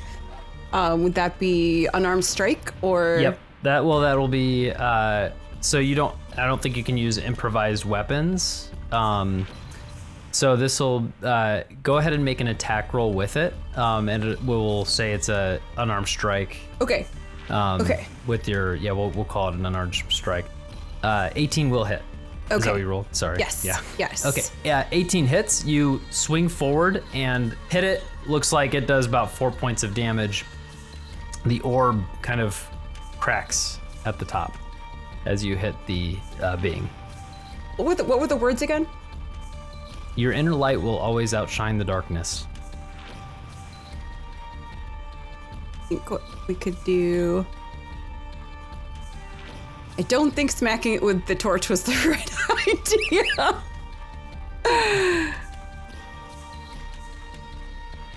Trying to think. Is there any like light spell that you have, or I mean, I cast the light cantrip. It didn't outshine the darkness when your we inner tried it. light? I mean, does it mean the inner light of the orb? Like we should smash the orb? Or does that mean you just Maybe we don't. Maybe it means that we don't need the to orb attack? we don't need like the magic light. Maybe we, like, if we break it, then our inner light will shine. Either that or we're gonna be in complete pitch darkness. Yeah. Oh my god. Yeah. That would be I terrible. mean- Oh boy, oh boy. Maybe it's a test of faith that if we destroy the orb, we have to test that, believe that our inner light will still shine without the light of the magical orb. Could be. Is it still your turn? I lost track of what's happening. Yes, we're in the middle of a turn. And so, okay, all right. So I guess. I've attacked once. Quickly make a decision on what you've attacked once with the torch. And the orb is cracked. I guess my question. I'm going to turn to Namby and ask if she thinks I should attack again because I have one more attack. Gosh. You're the cleric. You're the temple cleanser. What do you believe we should do here? I'm going to give my full faith in her on this decision. I don't think attacking is the right option because we just keep getting swarmed. Should I break the orb? Do it. Okay, so I'm going to go ahead and swing again. Let's swing again. Smash it on the ground or something. Okay, I'm going to smash it on the ground. Okay. 17 to hit the ground. Yeah, you take the torch in your hand and you reach up and smash it down on the ground, and the light goes out and then on. The hallway is clear, the darkness is gone, and you're in an empty hallway. We're the best team ever. Oh my gosh, that was so scary. I really don't like being trapped in the dark. I'm gonna her feet are here. I'm gonna give her feet a reassuring squeeze. Oh, I'm ticklish. Oh, I'm sorry. Ooh, okay. Oh, deep breath. All right. What do we see? This hallway is like 30 feet by 100 feet, and it's empty now. Okay. There is the walls. The light that came on were the kind of golden light traveling across the walls, illuminating the rest of the hallway as this golden light continues to push further into this temple. Hey, Navrog, you good? How hurt is he? How much? He looks, he's not bloodied, but he's close. That hit me almost every time. Should we take 10 minutes and get a little healing? I took a decent amount that fight too. I would appreciate that, young one. This temple is very dangerous. I am very grateful that you came with us. I don't think we would have made it very far. I'm happy to help so we can cleanse this temple. Should we go maybe close to the door, just in case the light goes out again or something, and then we're close to getting out, just in case? Like just to sit and do the 10-minute rest, like by the door to the next area, Sure. essentially. Is what That she's sounds saying. wise. That sounds wise. Good. It's not a very long hallway anyway, right? It's like It's by like 100 feet. I mean, it's not. Yeah. well, it's not too bad. Yeah, we'll just kind of set up on one side. Okay. Prayer of healing.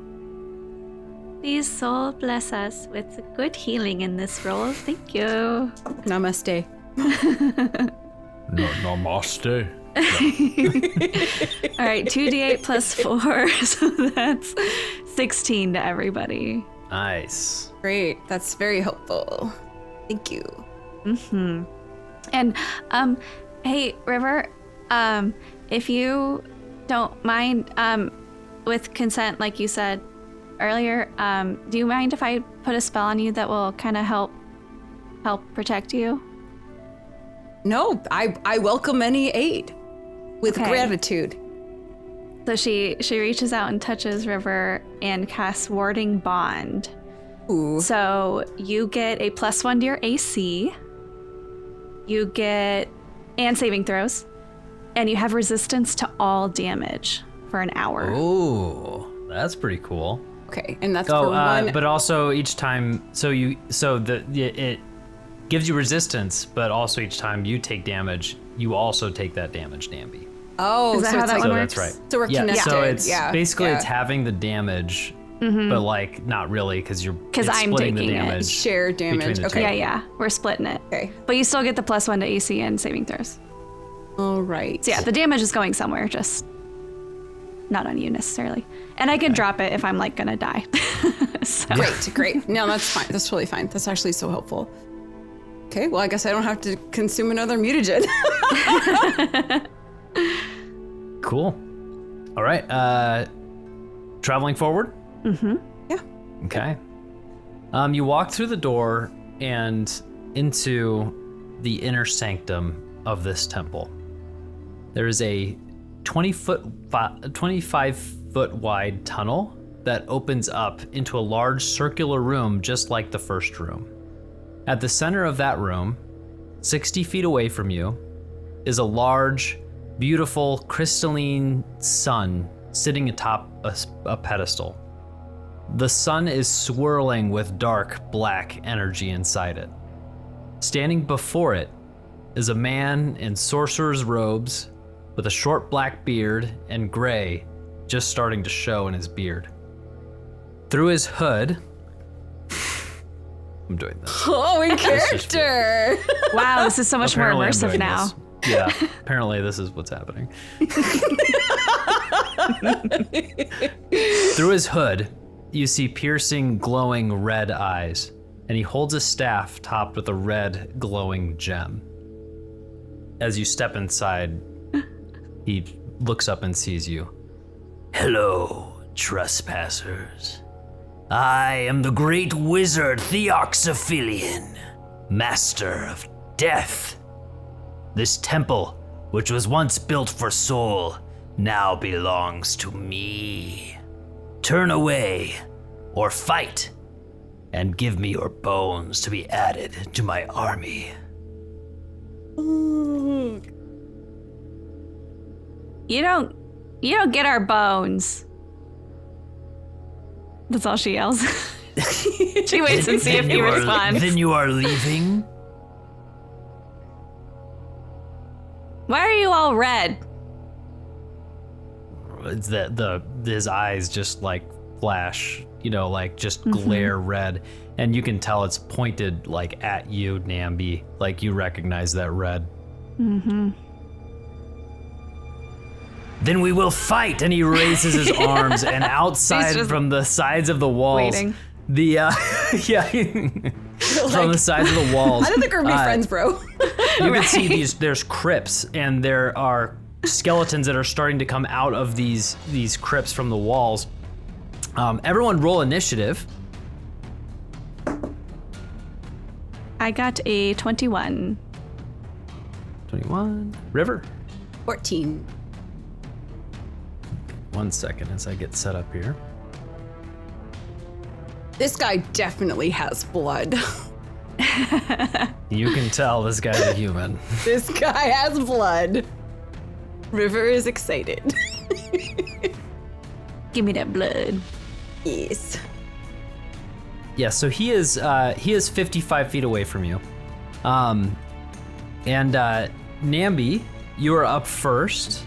As he is raising his arms, these skeletons are coming out, but they're not in place yet. You kind of beat his initiative for him to use this ability. And so these skeletons are climbing out. Namby, you're quick on the draw to act. It is your turn. Okay. Do I get the sense that if I moved up on him and then used like a channel divinity that I'd be able to stop more skeletons from coming out? They are like alive and moving. And so that would... Because it's a 30-foot range. So I could use my bonus action rabbit hop to get 45 feet of movement. So then I'd only be 10 feet away from him. So like 20 feet back behind him would also be affected?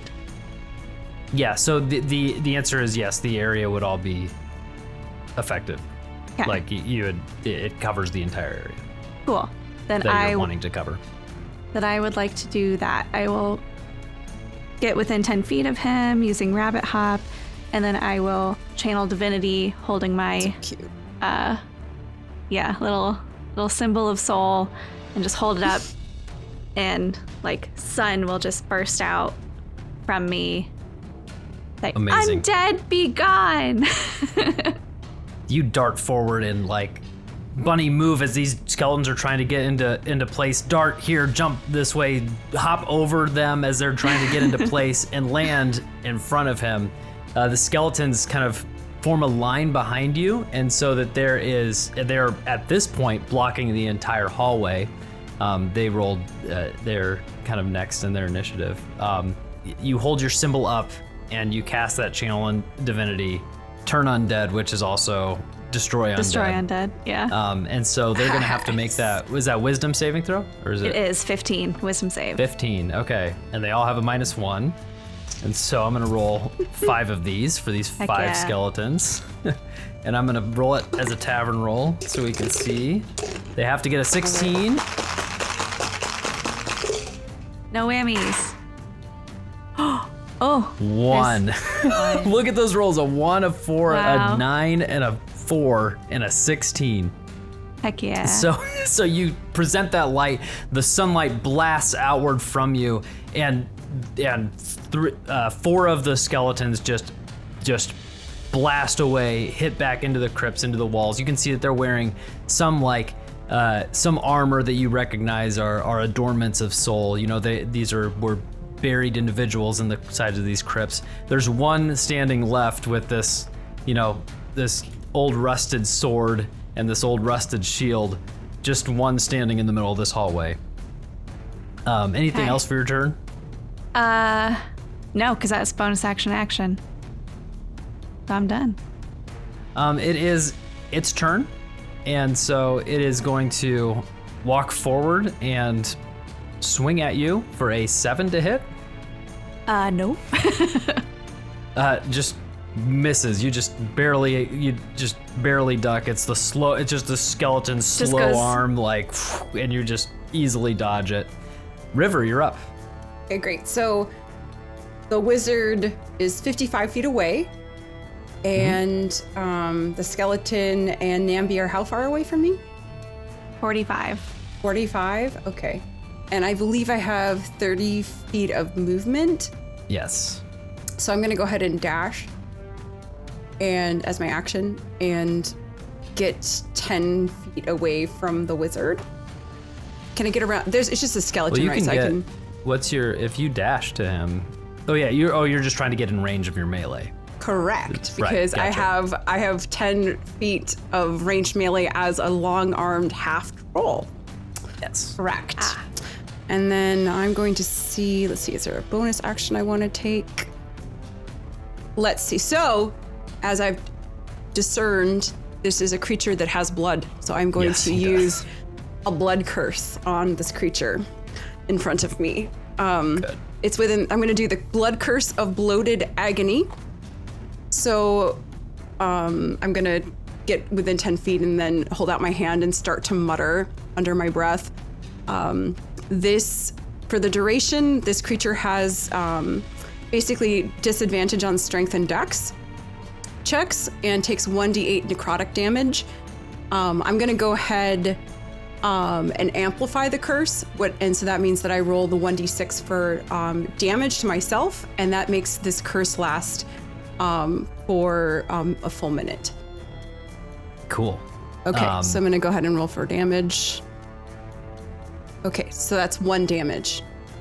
Nice. You rolled a 6 on the first one, right? And then a 1. I did. That so little you're better much on the second careful on roll. this one. Yes. I- you- yeah. Rolls are now balanced.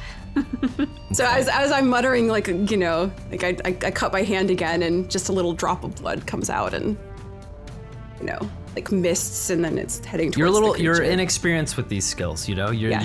you haven't quite mastered them, but you're Haven't learning quite very mastered. fast. You're Yes. learning it very fast. Anything else for your turn? No. In order to get to him, well, actually, no, you would have entered the skeleton space that attacked Namby, so you haven't left the skeleton space. So I was gonna have a skeleton do an opportunity attack, but Okay. it doesn't work because you haven't left the range because you can stand 10 feet away from the wizard. So, Yes. excellent. Oh, sorry. The necrotic damage is if it makes more than one attack. More than one attack. Yes, yep. correct. And that's a D8. D8, yes. That will have to happen. Navrog is going to do a very similar thing to you, and he is going to dart forward. and he is going to dash in order to get into range, and he has to get right up close to the wizard. So he's going to take the opportunity attack from the skeleton. Skeleton swipes, actually clips him, actually gets him for 6 points of damage. Darn. Classic Novrog. As he goes forward. Takes the sword, clips him as he runs forward, and then he gets right in the face of this wizard, this necromancer wizard. And he is going to use his blood curse as well. He is going to use a blood curse of binding, and he is not going to amplify it.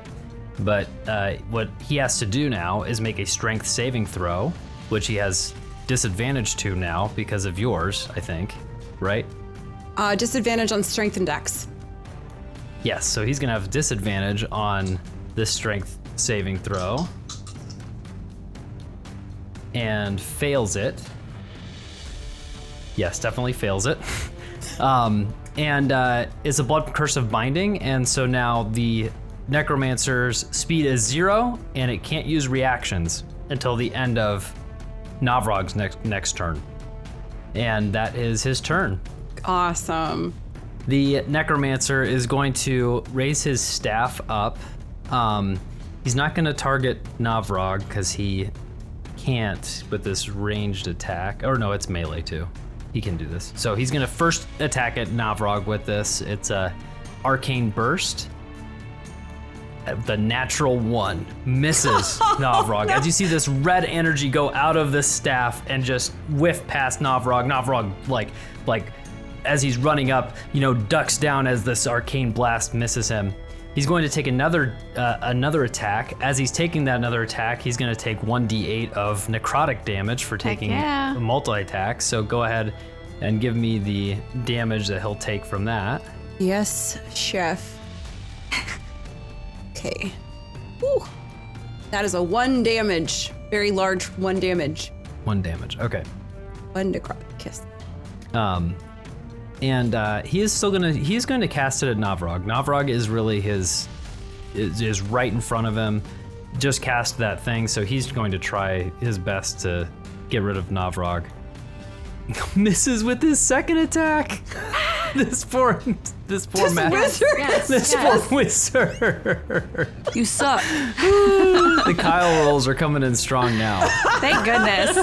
The beginning, I was wondering with those skeletons. Yeah, skeletons I was were wondering about those. hitting. Yeah. But misses with one, misses with another one. He has another arcane burst attack that he can do. He's gonna take another, or no, he only takes the 1d8 if he takes, so he's already taken his 1 necrotic He's damage taking his 1 damage multi-attack. for the multi-attack, yeah. So he's gonna try and hit Novrog with a third one. Hits with this one. As this energy hits Novrog, Novrog's gonna take 25 points. And you can see him grabbing his head as Novrog takes that damage. But he can't move.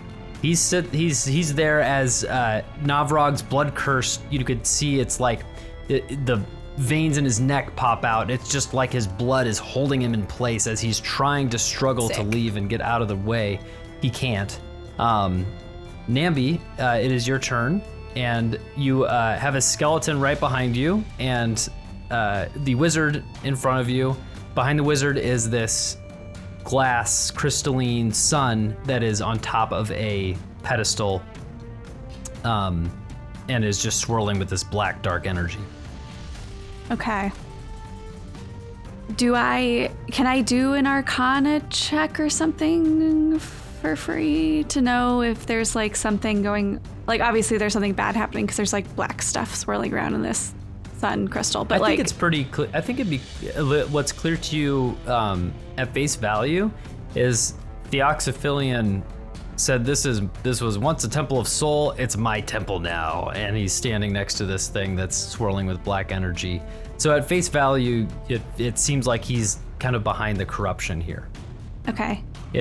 But you can roll Yeah. if you're looking for a specific other type of answer or anything. I guess I'm looking for, is it helpful for me to interact with this crystal in order to try and purify it? mid-fight, or should my priority be taking this guy out? I guess would be like her That is decision. a choice. That is a choice. I don't think there's a role for that. Okay, that's don't just think what there I will have be to a role for decide. that. Okay. I think she's gonna go the safe route for right now and plan to maybe do something next round. Since she's got multiple people around her right now, she is going to cast Spirit Guardians, Oh, nice. which means 15 feet all around her are little bursts of sun that kind of flicker around. And whenever an enemy starts their turn there or moves into it, they will take damage based on a wisdom save, which they don't have disadvantage on that. They have disadvantage on dex, but regardless.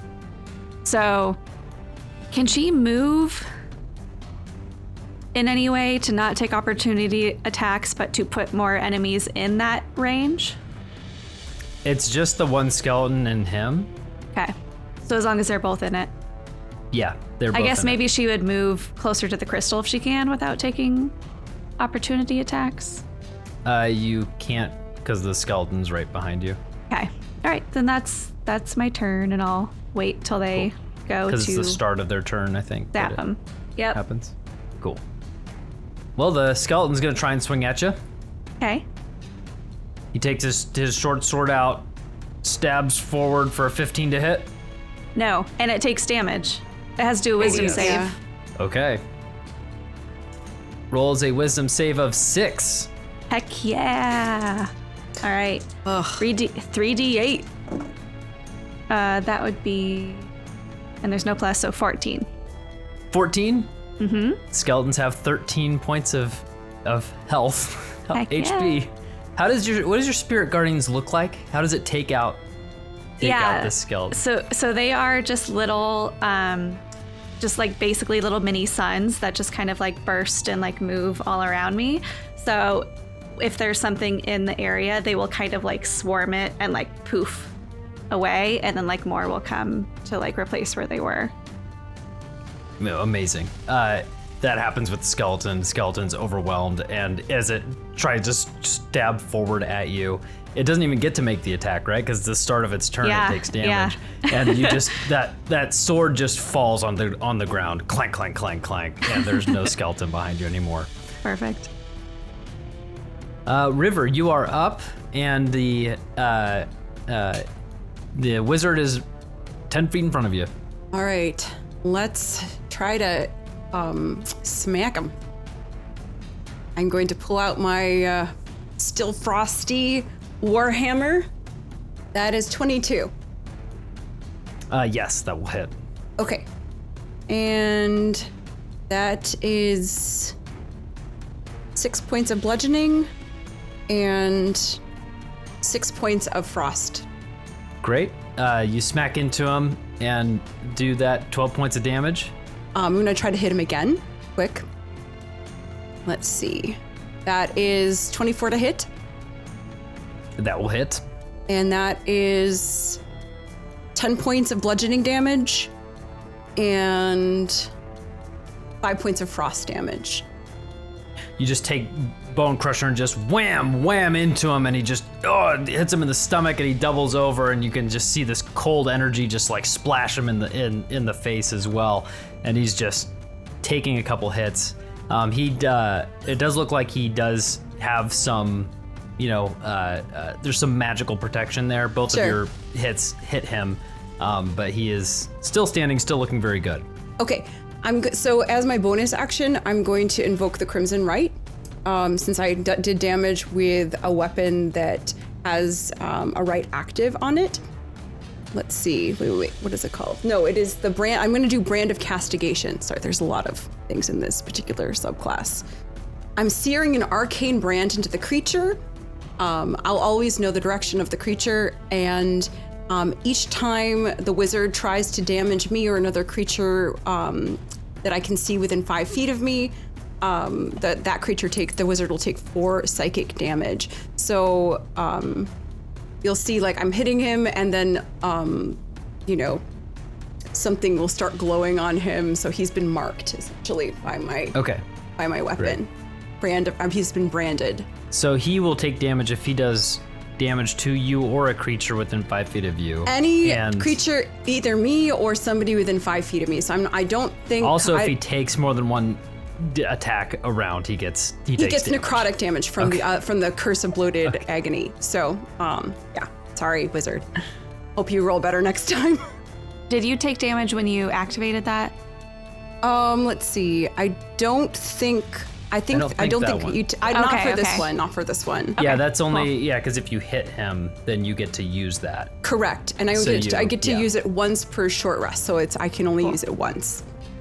Yes, that's a great question. Most of the things that I do, I actually do take damage from. So every kind of benefit has cost. So it's kind of baked in, right? Mm-hmm. That's a good question. And I think that psychic damage he will take is just 4, right? I think it is. Yes. It's just a flat 4. Okay. Great. Navrog is going to take out his bone sword and swipe at the wizard. He's going to miss on this first one. Going to glance off some unseen armor that the mage armor that the wizard is wearing. Second swipe will hit. Adjusts his, swings, hits this armor he wasn't expecting. Adjusts his attack and stabs forward through into the wizard and does 17 points of piercing damage plus 5 points of cold damage as he gets into the wizard, and you see the sword kind of stab and glance him off the side, and just that cold, leaving this like cold wound that you can see through his robes. And that is Navrog's turn. The wizard, let's see, can he move yet? What was the curse? You didn't reduces amplify your it. and can't use until the end of your next turn. Okay, so he can move. He can now move. Okay. Yes. Great. He is going to step backwards and no, he's not going to step backwards. He doesn't want to take that opportunity attack. Oh, is it the start of his turn? Sorry. Oh yes, it is the start of his turn. He should take Yes. DC 15 wisdom. Spirit Guardians. Okay. Yes, DC 15 wisdom saving throw. Good job. Rolled a remembering that. 19. Okay, so he takes half. That's pretty good though. 18, half to 9. Spirit of Guardians affects him. He looks over to you, River, and he says, I am in need of a new lieutenant. Tall one, your bones will be excellent for the promotion. And he raises his arms up and he kind of whips his hand around, and he's going to cast a spell. And you see the entire rest of the room in like a circular fashion that just meets up to him, but doesn't affect him. There is this necrotic energy that just destroys the floor and snakes around in this spell called Circle of Death. Everybody needs to make a Constitution saving throw. You have a +1. Oh, that's true. Ooh, that's not very good. That's a 6. I got an 18. Okay. So Namby, you are going to succeed on this and take half damage. River, you're going to take full damage. And Navrog is going to take... So essentially I take full damage and you take half damage. River, because I'm you guys are bonding taking... you. That's true. Right. Yeah. So Navrog is going to fail as well and take full damage. Okay. Okay, so how does that work? So I take half and she takes half, so we split it, right? Yeah, but I'm also taking the damage, so I basically am taking the full damage. So you're just taking full damage. Yeah. And River's taking half. Okay. Unless you have get to rid of the drop bond. Unless you drop it. Yeah. So, which is totally up to you. Okay. If he's going to be area of affecting us, that's not going to go well for me. Yeah, that's fine. That's fine. As this necrotic energy sweeps around this room in the Circle of Death spell, 33 points of damage comes your way, Namby. Okay. Half of that, 16 to River, and then 33 as well to Navrog.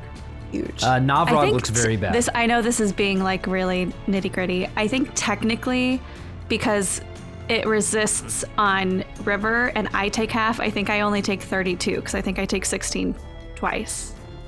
Sure, yeah. Makes sense, yes. I love it. Give me my 1 point back.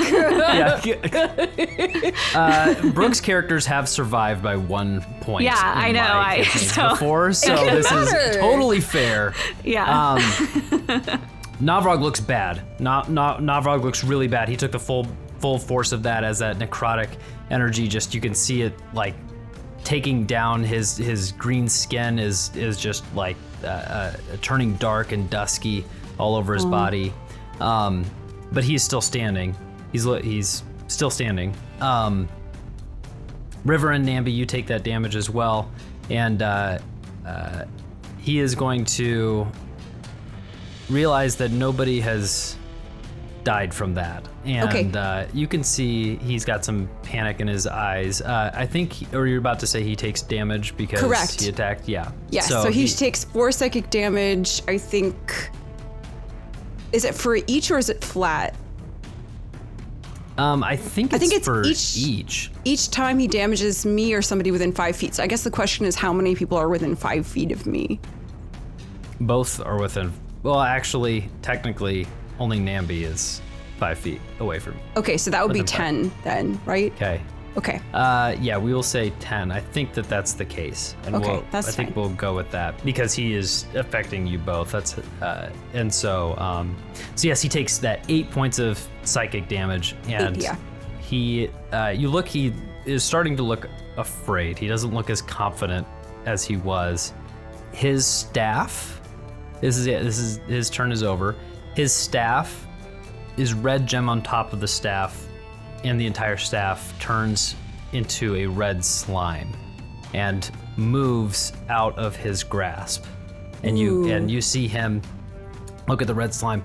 What are you doing? You promised! And it's moving out of the range of Navrog. Navrog is going to be able to make an opportunity attack. He's gonna swipe at this red slime and hit it. And it is going to take 23 points of damage. 18 of that was bludgeoning, 5 of it was cold. Good job, Navrog gets a good swipe on it. And it is going to move away from the wizard, and you can see a portal opening up in the back wall of this room. I say you, Namby is the only one who sees this. This red portal that opens up, and it moves toward it, and gets right up next to it. We are back up to the top of the initiative. Namby, it's your turn. Okay, so the red slime is moving to the portal. Yes. And Namby's the only one that knows this is happening. You can see the red slime. But I can't see the portal. To River, it looks like it's going to the back wall. Okay, heard. The back wall of this circular room. And you're like right next to me, River? Like we're not far away from each other. We're not within 5 feet, but we're pretty close to each other, right? Yeah. I think like 10 feet. I don't know how far apart we are. I think I'm within 15 feet of you, I think, because I was close to the wizard. Okay. I'm within 10 feet of the wizard, so I think I'm probably within your spirit guardians, I'd say.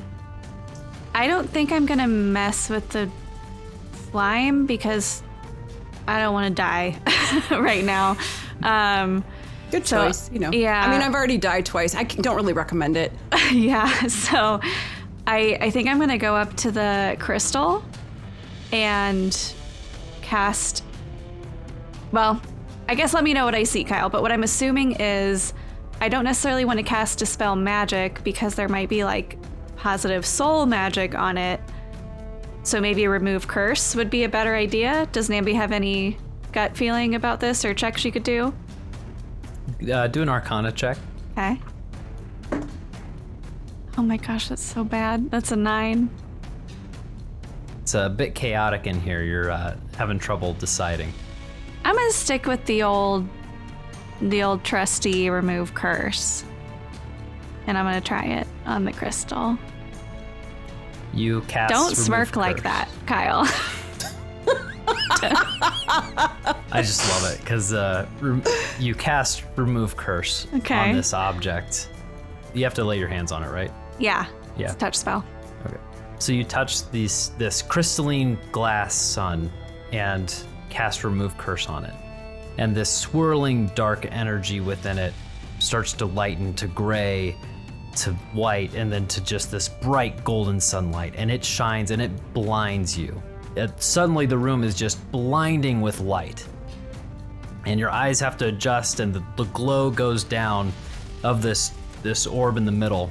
And standing behind the orb is a figure with a white tunic on, light-skinned humanoid figure, golden hair, and eyes that pierce with golden irises. Beautiful white wings spread out from behind him, and he holds this magnificent great sword in his hand. It's a golden great sword. And he looks down and looks at the necromancer, who starts to get on his knees and tries to run away from this angel that stands before him. You all are fairly stunned by this, as this necromancer is moving away and trying to sprint away, and he darts through the middle of you. If you want to, you can make a opportunity attack. Navrog is not. He's standing there slack-jawed at whatever just happened. If you want to make an opportunity attack for this guy as he's moving between you, trying to get out, you can. I will. Yeah. Okay, go ahead. Oh, that was quite good. 23. 23, that will hit. All right. That's just 5 bludgeoning. Okay. You hit him for 5 bludgeoning damage. He falls a little bit and stumbles a little bit further. River, you can make an attack as well if you'd like. Okay. I'm going to try to grapple him. Okay, great. He has disadvantage to this. Yeah, so it's a contested roll, right? So you'll roll your strength. Oh, you against want me? his Okay, dex. yeah, sounds good. Yeah. Which we have to actually figure out if we're going to continue to roll opportunity attacks that you can grapple. I think we did not do that for earlier. We'll figure it out. We're allowing Okay, it now. all right. So, okay, all right. but Gonna give it a anyways, try. Okay, go ahead. that's 16. Yeah, he rolled a 14. And so he tries to get away, and you just reach out and grab him with your long arms, your half-troll arms. And how do you hold him? I'm going to, oh man. I'm gonna just reach out and grab him by the neck and then lift him like a couple feet off the ground and be like, hey, what do you want to do with this? You see the red slime monster in the corner of the room. To your eyes, River, disappear. To Namby's, go through the portal. It goes through the portal. This time, the portal closes behind it. Before each time for you, Namby, that portal has remained open, that portal closed. And River, you hold this wizard by the neck, and the wizard is looking forward at this divine angel, absolutely divine, radiating radiant light, and is just begging for mercy. Please, I didn't know. I didn't mean to take over the thing. This red slime monster tricked me and thought. And you can see him scrambling. The angel takes his great sword in his hand and releases it in his hand, and it floats there, and then juts forward, flies forward into the wizard, and strikes him straight in the heart. Ooh! With just a movement of his hand. And that is, let's see if it hits. It's a plus 15 to hit. That's a 32 to hit. And recruit this guy to the team. does 22 slashing damage plus 24 radiant damage for a total of 46 damage, and kills the necromancer. The blade just sticks in him, and you feel the necromancer in your hands, in your in your hand just go limp. Probably drop the necromancer at this point. Yeah. You lower him down, and the blade is still in him. The angel beckons forward the blade. It releases from the necromancer and floats back and into the hand of the angel who sheathes the weapon. Okay, do I recognize this visage as like an embodiment of soul? As like Give me a religion check. okay. It was a 13. A 13, you know that you have heard of angels before. So you have heard of angels for various deities. Does Soul have angels? Does he not have angels? Something that you've never really known. It's not something Okay. that they know in the university. It's not something that is widely known about Soul, that if he has warriors. And so this is confirmation of some of the debates that you've heard that yes, he does have angels that Okay. as part of his specific pantheon, I guess. Okay. Yeah. Wow. I think I would just turn to the angel and just say, "Thank you so much for your help. Is this temple purified?" It is. You are the one who has brought the light back into this temple. I did with the help of these people here. Yes. I need to take this off. Oh yeah. No more wizard. No more wizard. The wizard, wizard is dead. The wizard is gone.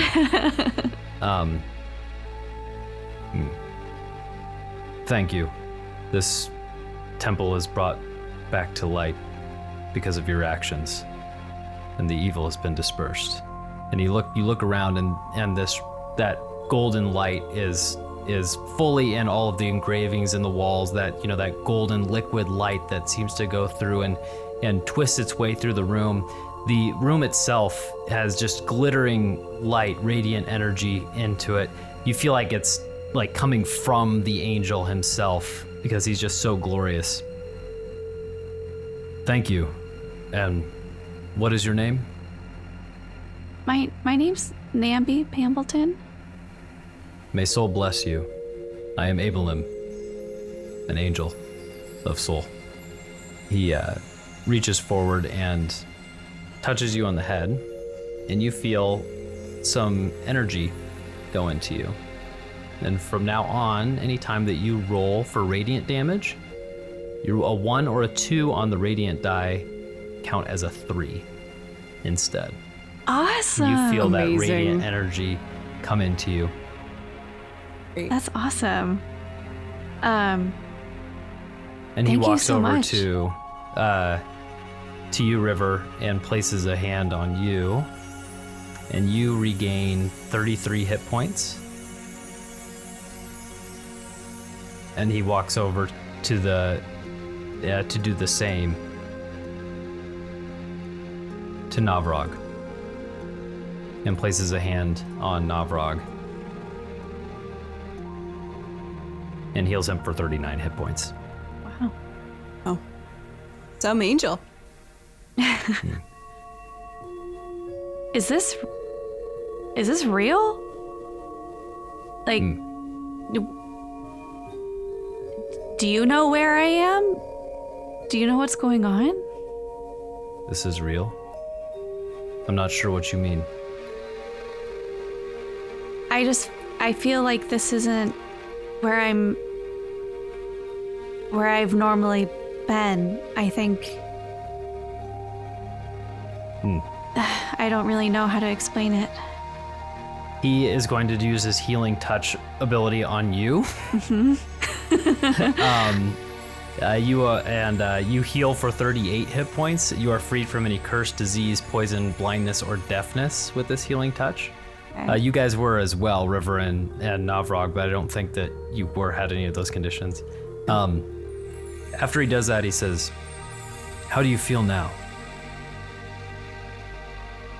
Do I feel different? No. Okay. I mean, thank you. I feel healed, but I still feel like this isn't where I'm supposed to be. Well, may you find where you are supposed to be. For now, you have done an excellent thing. You've turned the darkness to light. All of you have. And he turns to leave. And as he walks away from you,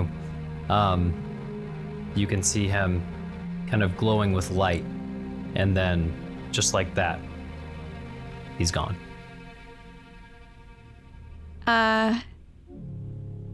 Hey, River. Yeah. So I didn't really tell you something that I maybe should have told you before. I know your brother. My brother, my little brother. How Yeah. is he? He's pretty good. He misses you a lot. I miss him so much every day. Yeah, he tries to live his life, to make you proud. So I just wanted to let you know that. How is his drawing? Oh, he's really good. And his baking? He's really good at that too. Yeah, he has a lot of talents. He's super strong and really nice and makes really yummy treats. So he's a really good friend. I love, don't get me wrong, I love being part of the Bone Guard, but I miss him every day. He's the one thing that I wish, I could have with me. I miss him every day. Just take care of yourself, okay? Because Okay. I know what it would mean to him to not have you anymore. And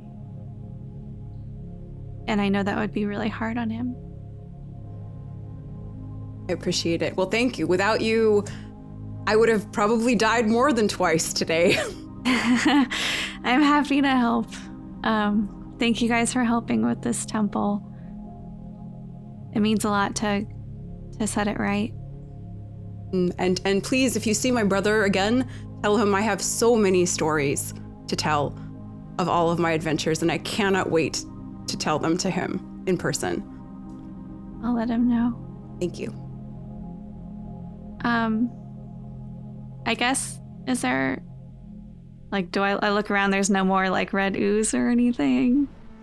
Nope, you don't see anything. Navrog is kind of walking. There's some relics in here. And he looks back at you and says, These look like they're worth quite a lot. I'm sure the church will be glad to have these back in their possession. you see various, vases and relics around. He kind of starts to walk out. I suppose we've done our job. Okay. Right? Yeah, I guess I just follow along. I'm like, I don't really know what to do at this point. I'm just kind of waiting to see what happens. So I'll just kind of keep going with everybody else till something. Yeah. So maybe we make our way out of the temple together. Yeah. Yeah. So you guys walk back through the temple. There didn't seem to be a secret door that opened up that took you all the way back to the front, like a Skyrim dungeon or anything. Unfortunately, We take the long way, but at least there's no Took the puzzles long on the way. way back. Yeah. Yeah. I'll have to the walk puzzles have 100 reset. feet through this hallway. Do it again. Backwards. As you walk through the temple and you step outside, you see Thurder the giant is standing outside and he is holding someone in his hand by the leg who is just dangling there. And it is a half-elf with a clean blue uniform on. And as you step outside, he says, hello. I'm told you might know me, Namby. I am Bic Pentameter. Oh. Hi. Yeah, I know of you. You know him? And is Yeah. Oh, put him down. He's okay. He's not gonna hurt us or anything. sets him down. And Vic kind of stands up and kind of brushes himself off. Oh, okay. Whew. Thank you. Just a second here. Let the blood kind of drain down. Yeah, your face is a little pale. Anyways, so you're probably confused, but not to worry. This will all make perfect sense. The Oblex presented a memory to Mtiro. Mtiro changed the memory, which changed reality because the Oblex is in control of the shard of reality. In this new past, Mtiro gave you a book that inspired you, gave you the courage to go on this trip with your university, changing your future. The Oblex wants you dead, and my guess is that it was in there? That you talking about the red goose?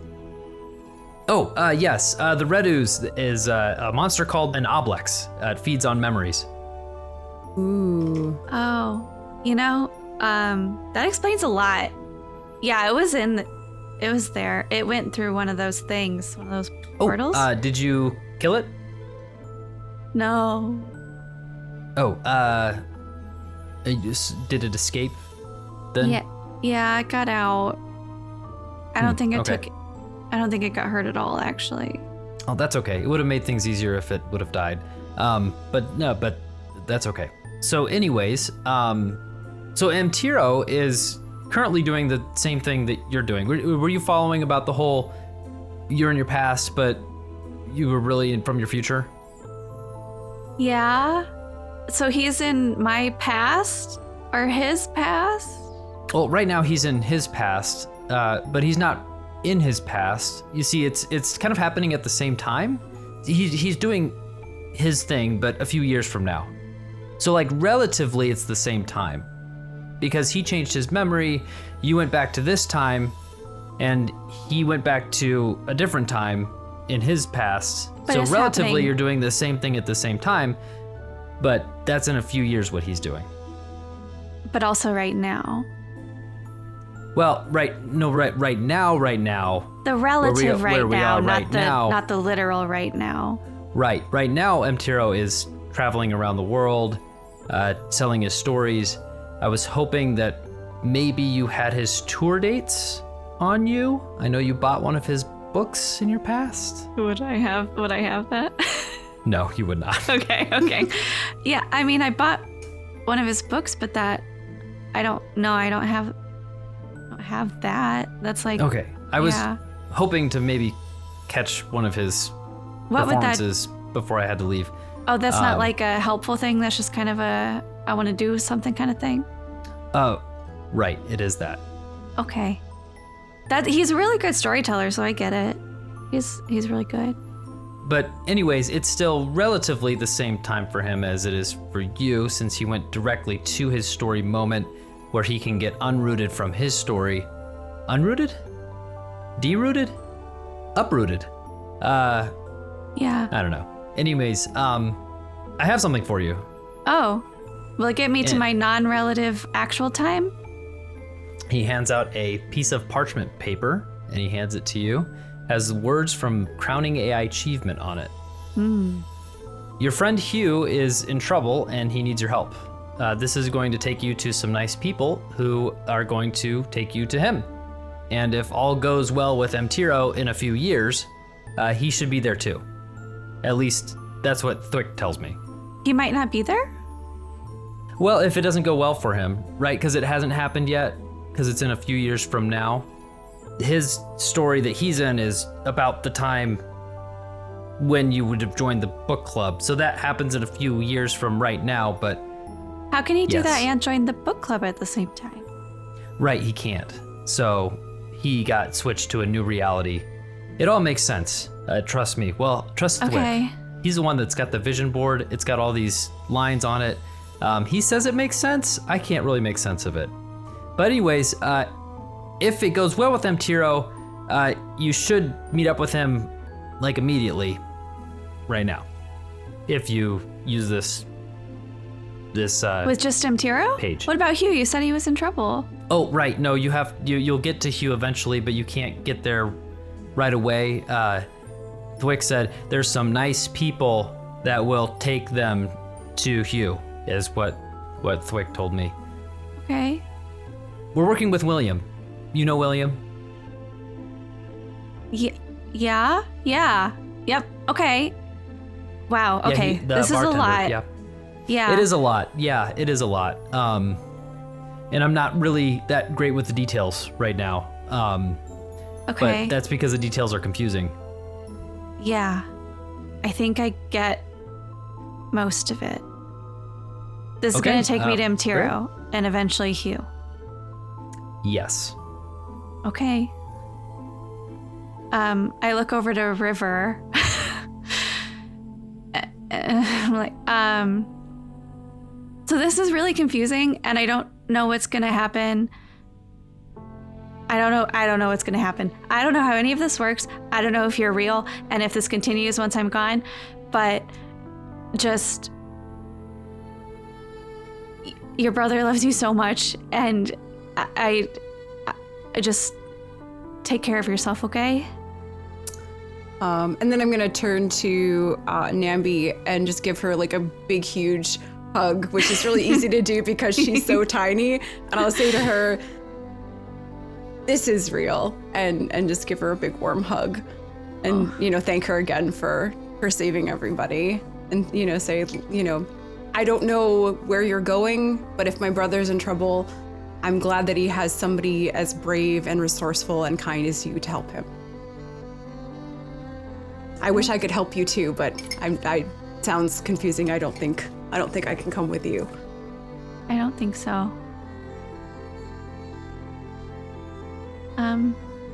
Yeah, I look at the paper. Great. You feel like you can activate it, like just by activating Thinking about it? Yeah. Okay. I just give one more kind of look to River and then do the thing. Okay. You activated a portal opens in front of you, much like the red portals that you've seen before, but this one is golden with spectral pages that circle around in this kind of golden light portal in the air that you can see and only you can see. Okay. I just think about Untiro, think about Hugh, and then I step through. You step through into the portal and are surrounded by images and words, things you remember from different stories that soon start to come together and you start to hear the sounds of crowning AI achievement. And that is where we're going to end this episode of Expedition Untold. Thank you all for playing, both of you. Thank you for joining Tiddly for this. Amazing. Yes. So fun to have you come in and play River. For Brooke and Tiddly, their socials can be found in the description. If you want to see the video of the episode, it'll be up on our YouTube. Follow us at Talltale Tavern Podcast on Instagram, YouTube, and TikTok. If you like us, give us one of those good 5-star reviews. Join our Discord too. Thank you to Tyler Adelsperger for our intro music. Thank you to Zaezar for our artwork. And with that, we will see you next time at the Talltale Tavern. Yay.